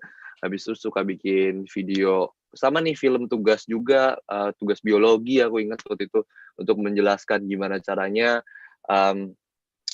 sel-sel berkembang biak gitu. Nah itu dari situ lumayan membentuk aku sih, lumayan kayak wah nyari nih setting gimana sih cara ngedit video, cutting yang benar tuh kayak gimana sih, mulai tuh mencari cara. Nah mulai dari situ di umur 17 tahun waktu itu aku dapat istilahnya my first work gitulah. My first work itu mendokumentasikan Sweet Seventeen teman sekelas aku. Nah dari situ mulai tuh my career start from events. Jadi dari events itu aku di satu titik aku udah mau masuk kuliah. Akhirnya aku memutuskan masuk kuliah filmmaking di Universitas Multimedia Nusantara di Serpong. Nah gitu. Nah terus singkat cerita akhirnya aku memulai ketertarikan terhadap storytelling in visual storytelling, dan akhirnya aku membentuk sebuah tim namanya ATF Visuals, dan ATF Visuals membuat music video dan iklan komersial dan ya anything ya, kalian bisa cek di Instagram kita. Nah di sini aku mau menjelaskan workflow sebuah production. Nah kita tuh di sini sering banget ketukar yang namanya mana yang film, yang mana yang video, yang kayak banyak banget istilahnya, ada visual poem lah, ada visual storytelling dan lain-lain gitu. Sebenarnya aku mau clarify sebenarnya semua everything yang masuk ke maksudnya ke gambar bergerak itu namanya film sebenarnya. Nah, kata video itu dipopulerkan pada sekitar tahun 80-an dan 90-an pas era handycam pertama kali baru dimulai. Nah, baru tuh dimulai ada kata term video. Sebelumnya semuanya namanya film karena dipakein roll film. Jadi nggak serta-merta gambar yang dipakein roll film tuh namanya film gitu, guys. Nah, kata video itu mulai dipopulerkan pada tahun segitu. Nah, itu merecap kata-kata film pendek. Jadi film yang kita buat durasi kita sehari-hari dan untuk menjelaskan secara fungsional, misalkan video bagaimana cara memakai tripod. Nah, itu kayak gitu namanya video. Kalau kita sekarang lebih banyak mendengarnya seperti itu. Common terms-nya seperti itu. Gitu. Oke. Sekarang aku mau jelasin workflow. Nah, di pre-production, pertama-tama kita pasti mencakup scripting, brainstorming, concepting, apa nih video yang mau kita buat, lokasinya mau kita shoot di mana, kira-kira framing kamera kita mau kayak gimana, lensanya mau pakai lensa apa. Nah, crewing, budgeting, storyboarding, scheduling, dan shortlisting semuanya terjadi di era pre-production. Era-era sebelum production dimulai. Gitu. Production tuh semuanya hanya tentang syuting, dan di sini semuanya kayak director, producer itu nggak boleh mikir lagi tentang skripnya. Karena skripnya udah di-lock, semuanya udah jelas ini. Location pokoknya udah merem, perizinan semuanya udah diurus sama produser. Nah, habis ini aku bakal ngomongin soal job desk juga supaya clear setiap job desk-nya ke cover apa aja. Nah, setelah production ini syuting kan, setelah syuting footage-nya kita ambil, kita kemas di satu dan kita backup juga di satu hard disk. Habis itu kita masuk ke tahap post production. Nah, di post production ini ada yang namanya offline dan online.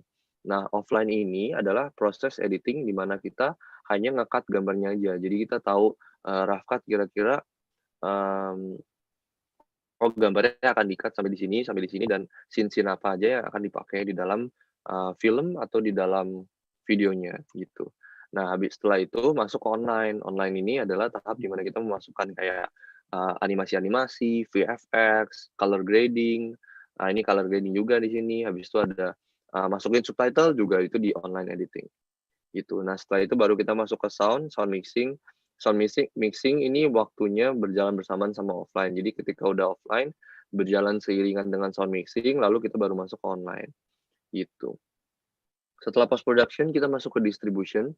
Distribution ini bentuknya bisa seperti kalau zaman dulu distribution hanya misalkan ke layar lebar. Kalau zaman sekarang distribution kita masukin video kita ke dalam IG story pun sebenarnya udah distribution namanya karena sudah disebarkan ke media massa. Gitu. Oke, selanjutnya filmmaking itu sebenarnya all about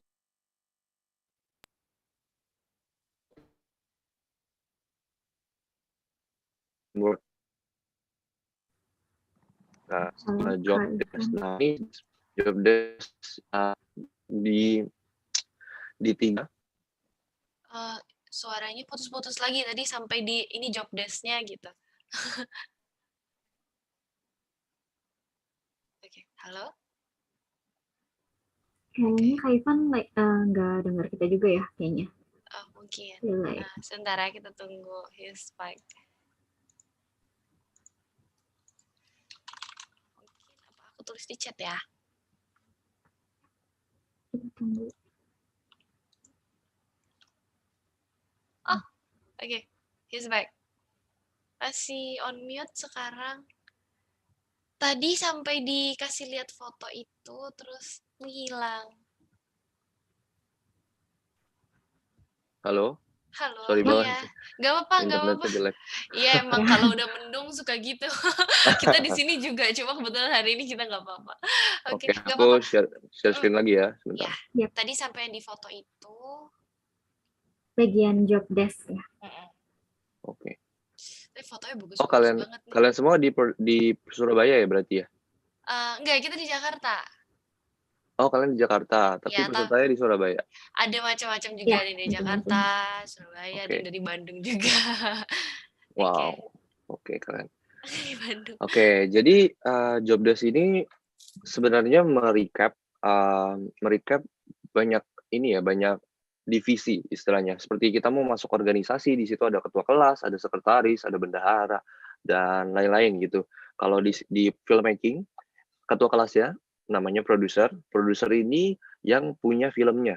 Jadi dia yang mengatur budgeting perfilmannya, dia yang mengatur siapa yang menjadi director yang bertanggung jawab sama filmnya. Gitu. Producer fully committed on technical things. Jadi dia hanya fokus di perencanaannya, di hal-hal gimana cara membuatnya, itu produser semua. Nah, terbalik seperti director, kalau director hanya fokus di bidang kreatifnya, di creative treatment-nya. Jadi director ini seperti artis gitu ya. Kalau produser lebih seperti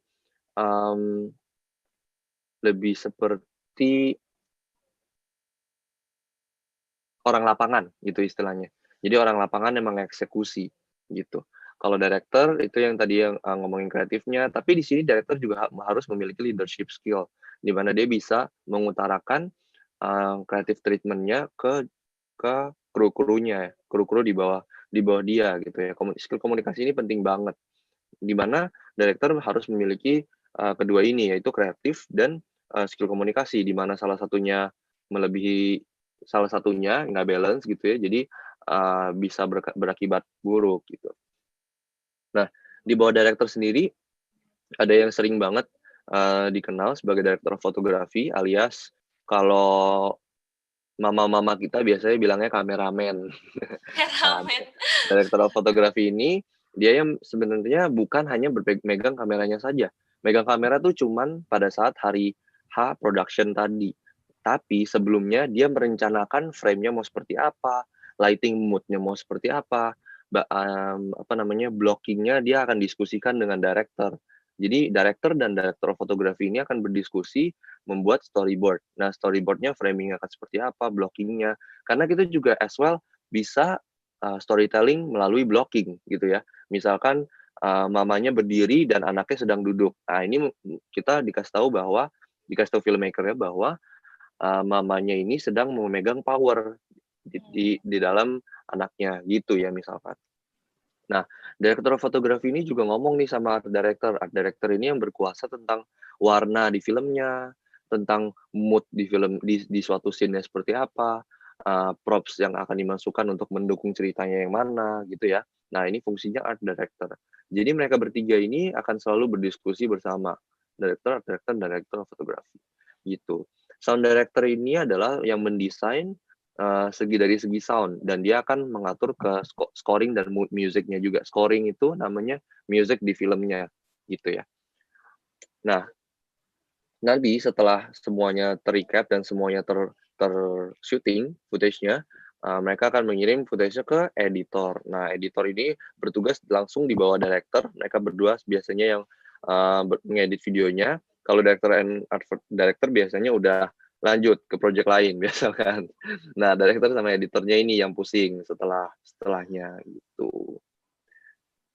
Editor disebut juga sering banget disebut sebagai director kedua. Jadi karena editor itu juga punya kuasa atas cutting-annya mau kayak gimana, untuk emphasize storytelling-nya seperti apa. Gitu. Oke, produser juga membawahi ini, casting manager. Habis itu location manager, dia akan langsung tektokan nih soal lokasi. Habis itu line producer ini yang akan mengatur crewing, alat, mau sewa alat dan lain-lain akan ada di bawahnya line producer. Sebenarnya job desk akan jauh lebih ribet dari ini guys, karena director fotografi saja sendiri itu suatu departemen yang sangat besar. Misalkan dia membawahi gaffer itu adalah lighting. Jadi divisi lighting tuh ada sendiri tuh, divisi lighting untuk mengatur pencahayaan. Nah, ada lagi namanya asisten kamera. Asisten kamera itu yang mengatur, yang megang kamera, yang mengatur perlensaan dan lain-lain. Nah, ada lagi namanya grip. Nah, grip itu kalau misalkan syuting besar ya, kita kan sering lihat tuh ada tripod yang besar atau ada lighting dengan dengan tiang-tiang yang sangat besar. Nah, itu ada divisi sendiri untuk menugaskan yang bertanggung jawab soal itu gitu. Jadi semuanya rapi dan terkendali gitu. Biasanya kalau total bikin film gitu jadi berapa orang Kak Ivan? Oke, kalau film sebenarnya film wide banget ya ininya apa namanya kategorinya. Ada film kayak Transformer, tapi ada juga film kayak Wes Anderson gitu. Film-film Wes Anderson, film-film indie yang lumayan sedikit krunya, tergolong sedikit kalau di Hollywood. Kalau di Hollywood biasanya bisa sama VFX artis mungkin bisa ribuan orang karena VFX artisnya sendiri pun udah ramenya setengah mampus kan kayak The Avengers gitu. The Avengers tuh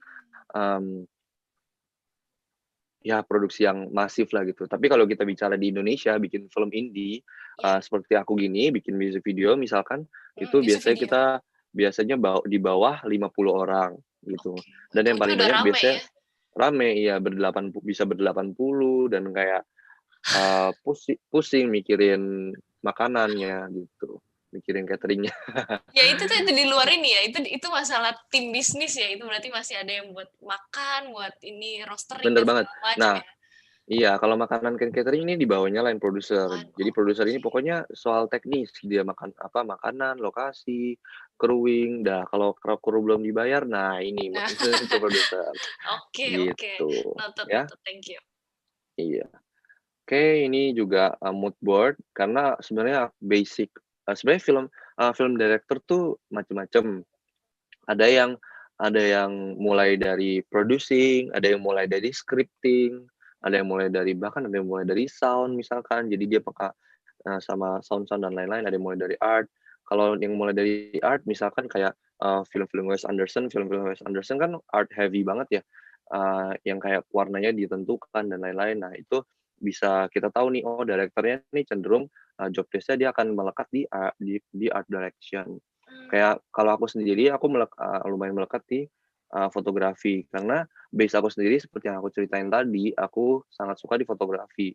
Jadi aku sangat ya suka gini bikin mood board dan mewarnai footage gitu sih. Ini waktu itu bikin music videonya Vidi Aldiano.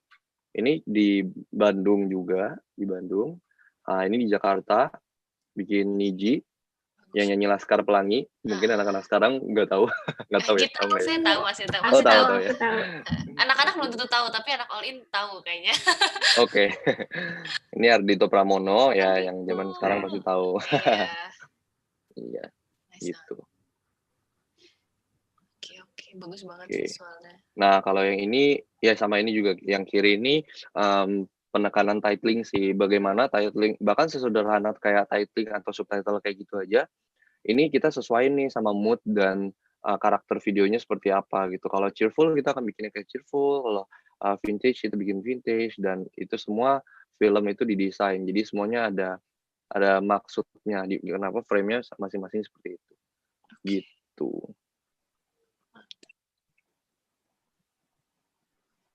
Oke, itu aja sih sebenarnya yang kayak mencakup keseluruhannya. Mungkin kalau kalian ada pertanyaan boleh banget.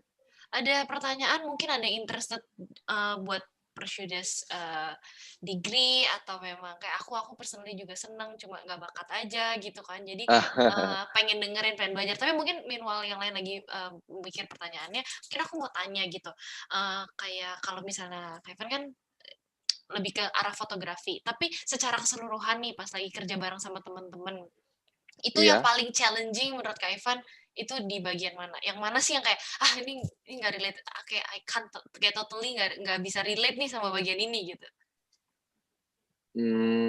Sebenarnya sebenarnya setiap production atau setiap video yang kita produce itu pasti aku akan berusaha banget untuk mencari look yang sesuai sih. Kayak yang tadi dibilang kayak apakah feeling-nya nggak relate atau kayak misalkan aku menerima lagu yang kurang aku suka gitu. Biasanya aku mulai sisi profesionalnya mulai muncul sih karena di zaman sekarang kita harus bisa menyeimbangkan titik di mana kita menjadi artis, idealis kita pasti muncul kan.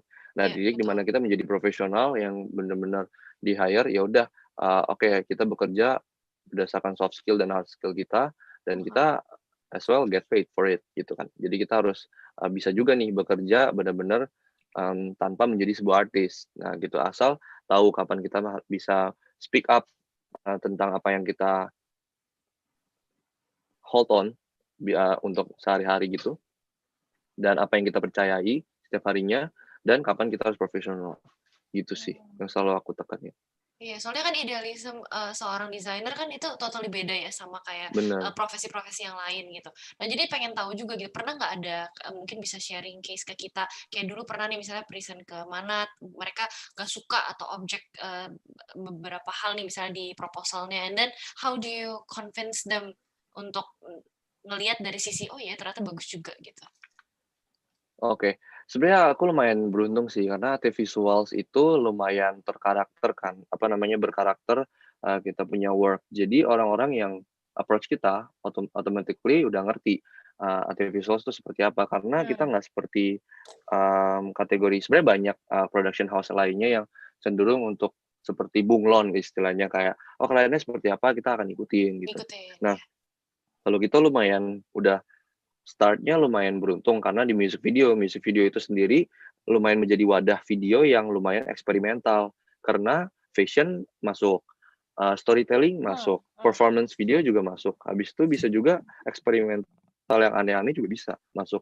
Jadi music video ini sebenarnya wadah yang sangat sangat besar gitu dan sangat menyatukan banyak divisi gitu. Nah ini sebenarnya harusnya PPT aku mungkin tadi ini ya. Nah ini aku pas sekalian gitu, se-Nicole nih. Nah ini aku suka banget sama main kamera, ngulik tuh sampai begini gitu kan. Nah aku dulu pertama kali pakai kamera kayak gini, gitu. Terus sekarang aku juga menekuni banget nih, my street photography dan nge-explore fotografi, gitu. Ini dulu aku masuk film dan di sini kita bentuk tim pertama nih kita juga banyak main bareng terus kayak, nonton film bareng juga dan kayak kita teliti tuh, aspek-aspek film per frame-nya kayak gimana. Gitu sih. Akhirnya kita graduate, terus ini film dokumenter aku kemarin. Tapi ini kan kelihatan ya dari awal kan maksudnya kayak plain warnanya kan masih dulu, terus makin lama makin kesini kan masih makin kelihatan yang karakternya Kak Ivan tuh seperti apa gitu kan, kayak stylenya seperti apa. Jadi menurut Kak Ivan seberapa penting sih seorang ya desainer, mau itu buat film, buat foto, buat apapun, itu seberapa penting mereka perlu punya karakter mereka sendiri? Oke, sebagai artis sangat perlu memiliki karakter ya. Karena orang kalau sebagai artis otomatis akan menuju ke personal branding. Otomatis orang akan mencari si artis ini untuk a certain look, a certain feeling to that work gitu ya. Kalau artis disuruh bikin misalkan hal yang benar-benar berbeda dari yang dia suka, otomatis dia nggak suka. Nah di sini ada yang namanya profesional yang tadi sih sebenarnya, designer. Desainer tuh sebenarnya bukan nggak boleh ya, tapi disarankan untuk selalu mengikuti ke function, fokus ke function videonya itu untuk apa.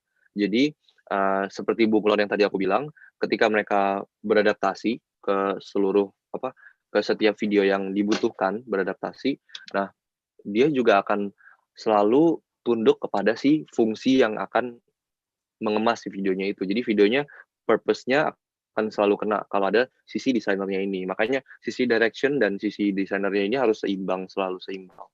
Gitu. Oke tuh guys, maksudnya karakternya tetap harus ada, artistiknya, sisi artistiknya ada, tapi jangan lupa juga apalagi kalau udah profesional, udah maksudnya dibawa ke kerjaan, berarti penting juga untuk kayak tahu point of view ini sebenarnya mau fungsinya seperti apa biar bisa diterima dengan baik secara visual dan fungsional gitu ya. Betul. Oke, itu good tips banget sih buat yang mau pursue career di sini gitu. Dan mengenai itulah personal brand itu sendiri. Nah, gimana sih prosesnya dulu? Tadi kan ada sekilas ngomongin soal ngumpul nih sama temen-temen buat nganalisa ini, nganalisa itu. Nah, ini juga banyak yang baru mulai. Aku bisa lihat ada beberapa yang masih di SMP atau early SMA gitu dan memang mau nih buat nanti apply juga kan perlu nih kasih tahu udah ekspor seberapa sih di perfilman ini gitu kan. Memang beneran suka nggak atau ikut-ikutan orang doang gitu. Nah, kira-kira ada tips nggak eksplornya tuh harus dari mana gitu? Apa harus banyak nonton film, seharian nonton film kah? Atau harus dari buku? Nah, itu kombinasinya gimana tuh, Kak Ivan?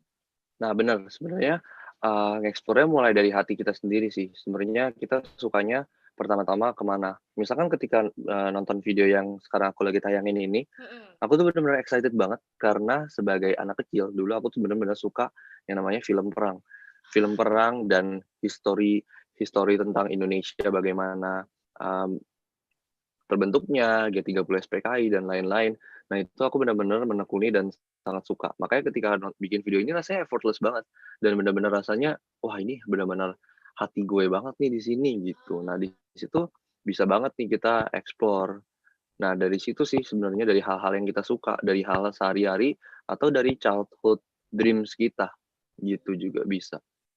Nah, kalau sorry. Nah, kalau yang ini tuh ngomongin tentang woman empowerment. Nah, karena aku juga bukan wanita obviously, tapi aku juga riset dan banyak belajar juga sih dari project ini juga gitu.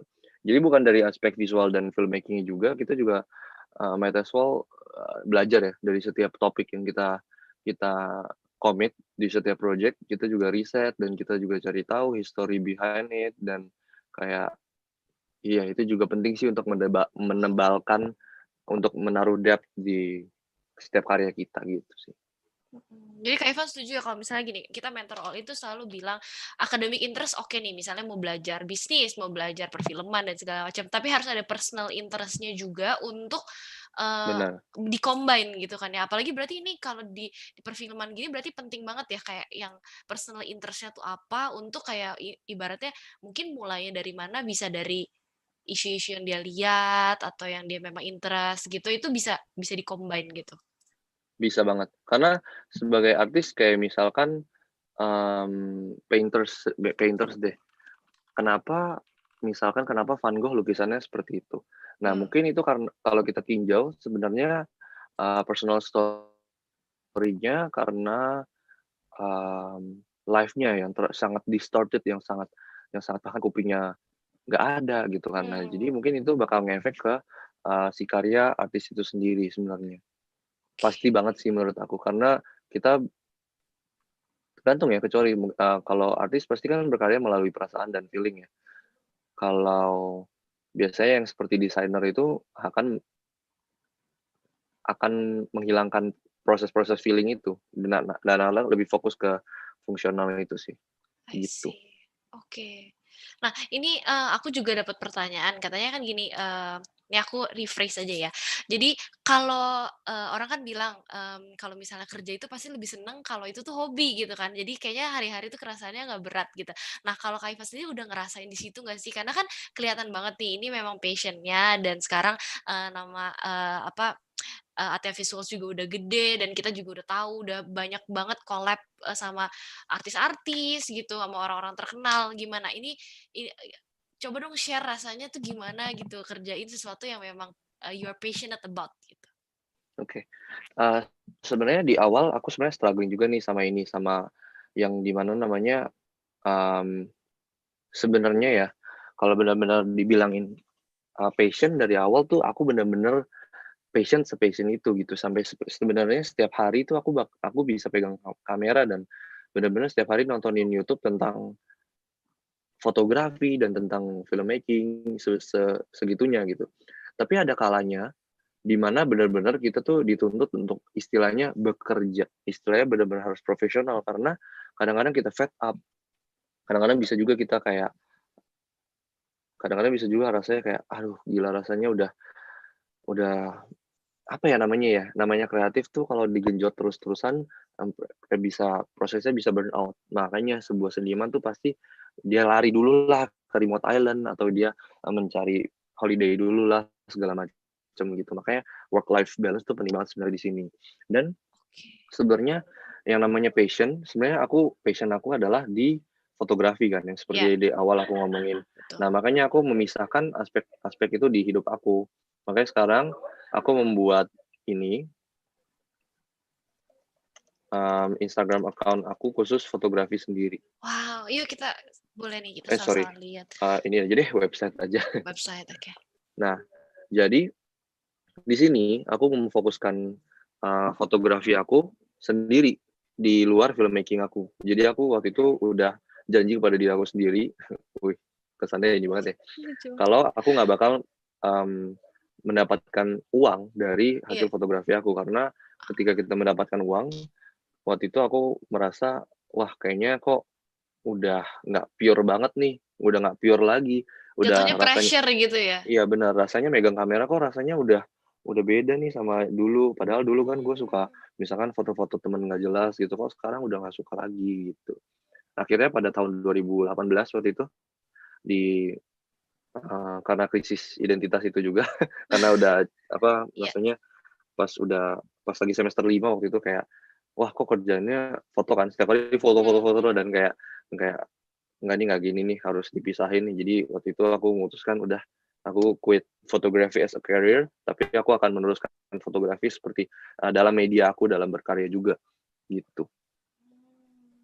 Oke, oh jadi bisa gitu ya. Jadi walaupun sama-sama pegang kamera nih, sama-sama yang difoto bagus, kerjaannya sama, proses sama, cuma feelingnya kerasa beda banget gitu ya. Iya beda, karena apa ya, karena kalau di filmmaking, jadi kan aku meneruskan filmmaking kan as my career gitu. Karena sangat berbeda sih motion picture sama yang kita jepret, dan gimana ya, rasanya beda aja gitu. Sesuatu yang kita create artificially, kayak tadi kan semuanya set yang aku tunjukin ke kalian itu kan direncanakan gitu. Kalau aku sukanya foto-foto yang seperti ini nih, yang tidak direncanakan, yang benar-benar unguarded moments gitu I sih. see. Oke.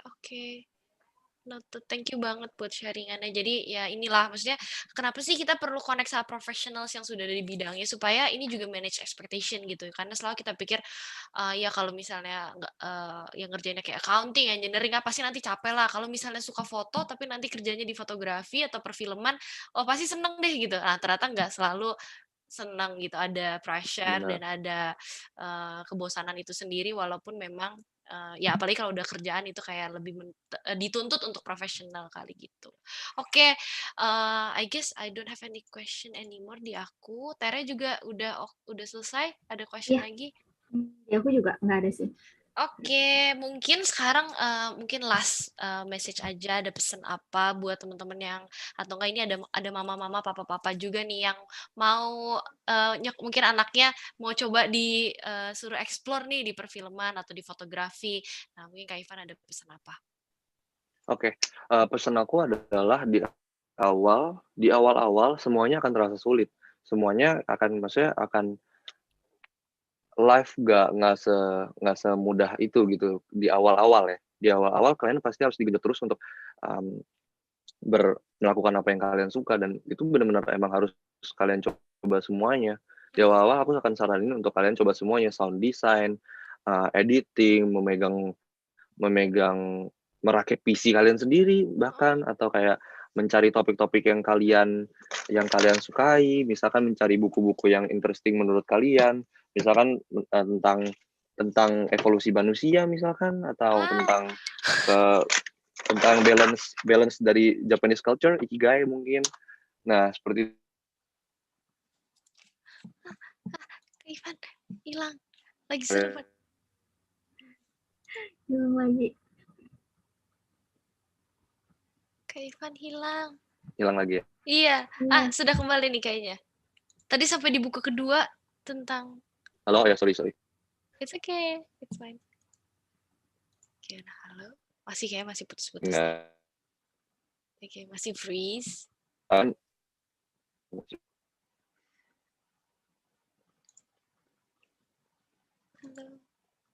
Tunggu bentar ya guys, memang kadang-kadang. Oke, sudah, halo. Halo. Masih freeze aja gambarnya, tapi suaranya oke. You're back. Oke. Halo. Iya, kita sampai di second book tadi, I remember. Oke, second book ini bukan lagi review buku sih sebenarnya. Iya, benar juga. Iya. Jadi sebenarnya aku mau bilang kalian harus bisa pisahin hobi-hobi kalian itu juga gitu. Dan yang paling penting adalah jangan lupa bersenang-senang sama life sih. Maksudnya kayak sebenarnya semakin kita bersenang-senang sama life juga, kita juga bisa dapat banyak ide dan juga bisa dapat banyak temen dan koneksi dan bisa ngobrol banyak, bertukar banyak hal gitu. Nah, itu yang paling penting sih sebenarnya. Itu sih. Oke, thank you Kak Ivan pesannya dan sharingannya juga, it will be useful. And then we have actually kan recorded juga kan, jadi nanti ada beberapa yang titip record katanya karena they are going to pursue like similar career deh kayak Kak Ivan, cuma nggak sempat hadir juga hari ini karena mereka lagi exam weeks banyak banget. Jadi thank you for the sharing and also semoga sukses terus. Nanti kita juga nih yang mau follow biar belajar banyak reference juga dari para professionals gitu. Ada di Instagramnya Tia Visual atau Kak Ivan sendiri. Oke, thank you Kak Ivan. Thank you very much Kak Ivan. Thank you semuanya. Thanks, Semoga ya. bisa ketemu lagi di lain waktu. Iya, see you around. See you guys. Ya, thank you. Tere, mau undang Nicole ya untuk foto atau gimana? Iya, yuk foto dulu. Oke. Nicole masih Kak Ivan di boleh stay sana, atau kalau misalnya ada urusan lain mau live juga nggak apa-apa ya. Takutnya sibuk. Oke. Nggak apa-apa. Okay. Nicole, are you there? Still there?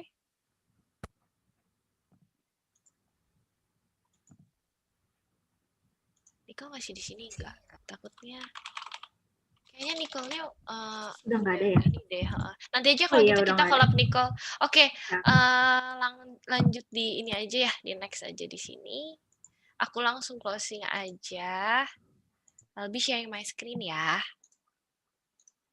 Bisa dilihat? Loading. Oh, my.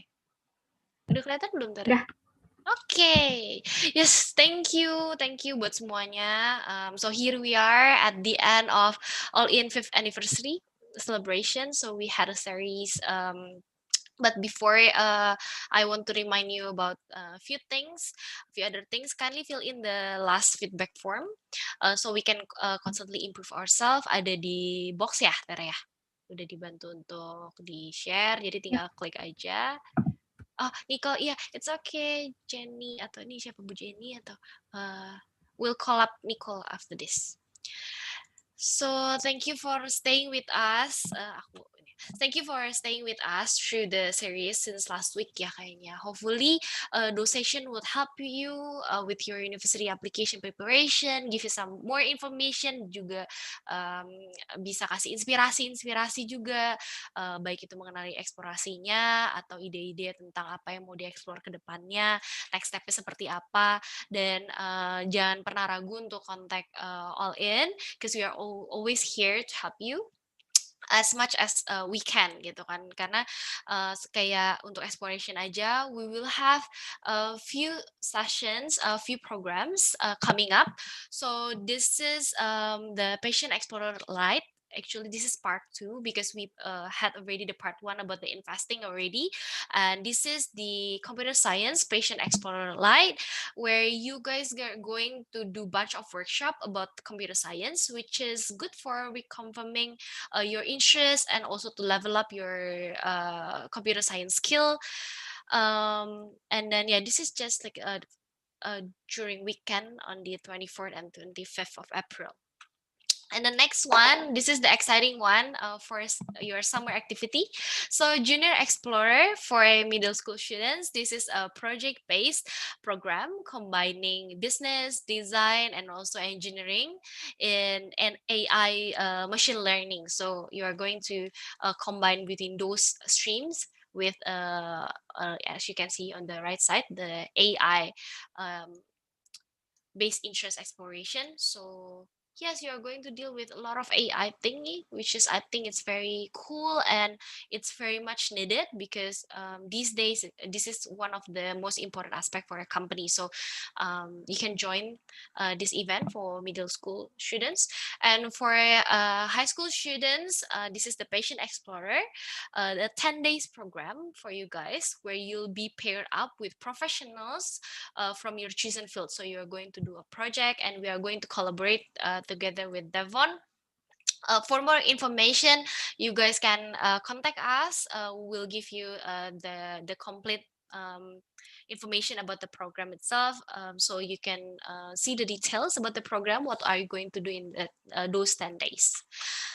And I would like to recommend you guys who are currently preparing for your application. If you need some mentoring, this is one of the most popular program from All In, the admission mentoring program. Feel free to set up for initial consult first. It's a free. I just want to emphasize it's a free initial consult. If you want to talk to our mentors and then just simply consult your concerns, or maybe we can give you some quick advice about what to improve and what to prepare, what's the next step. But then this admission mentoring program is a one-on-one mentoring program, which will be formulated based on your best fits, aiming for getting you accepted to your dream universities and also pursue your dream career. So that's it from us. We also have an IB writing and also SAT prep class as well. So if you want to know about all the other programs, feel free to contact us. I guess you have already know where to contact us because our numbers are everywhere already in the slides, during the slides or in the previous one. So and the last one, for parents who are here, we want to continue improving our services and programs. So we would like to know some insights from you guys, and also from like your kids case. So kindly help us by filling up the survey so we can have a look, and you can get a chance to win the prize as well. Yep. So that's it from us. So one more time, on behalf of All In Eduspace team, I would like to say thank you for your support and for this 1 week celebration. And just remember that All In team will always committed to deliver our expertise better and better every single day. We will always be all in for you to help you with all your university application and then get you closer to your dream career. And I guess we'll see you around. Thank you for being here, and I hope you enjoy the sessions. Thank you, everyone. See you around. Thank you, Lina. Thank you. Have a great weekend for you too. Stay safe, stay healthy. Thank you, Sebu Dewi.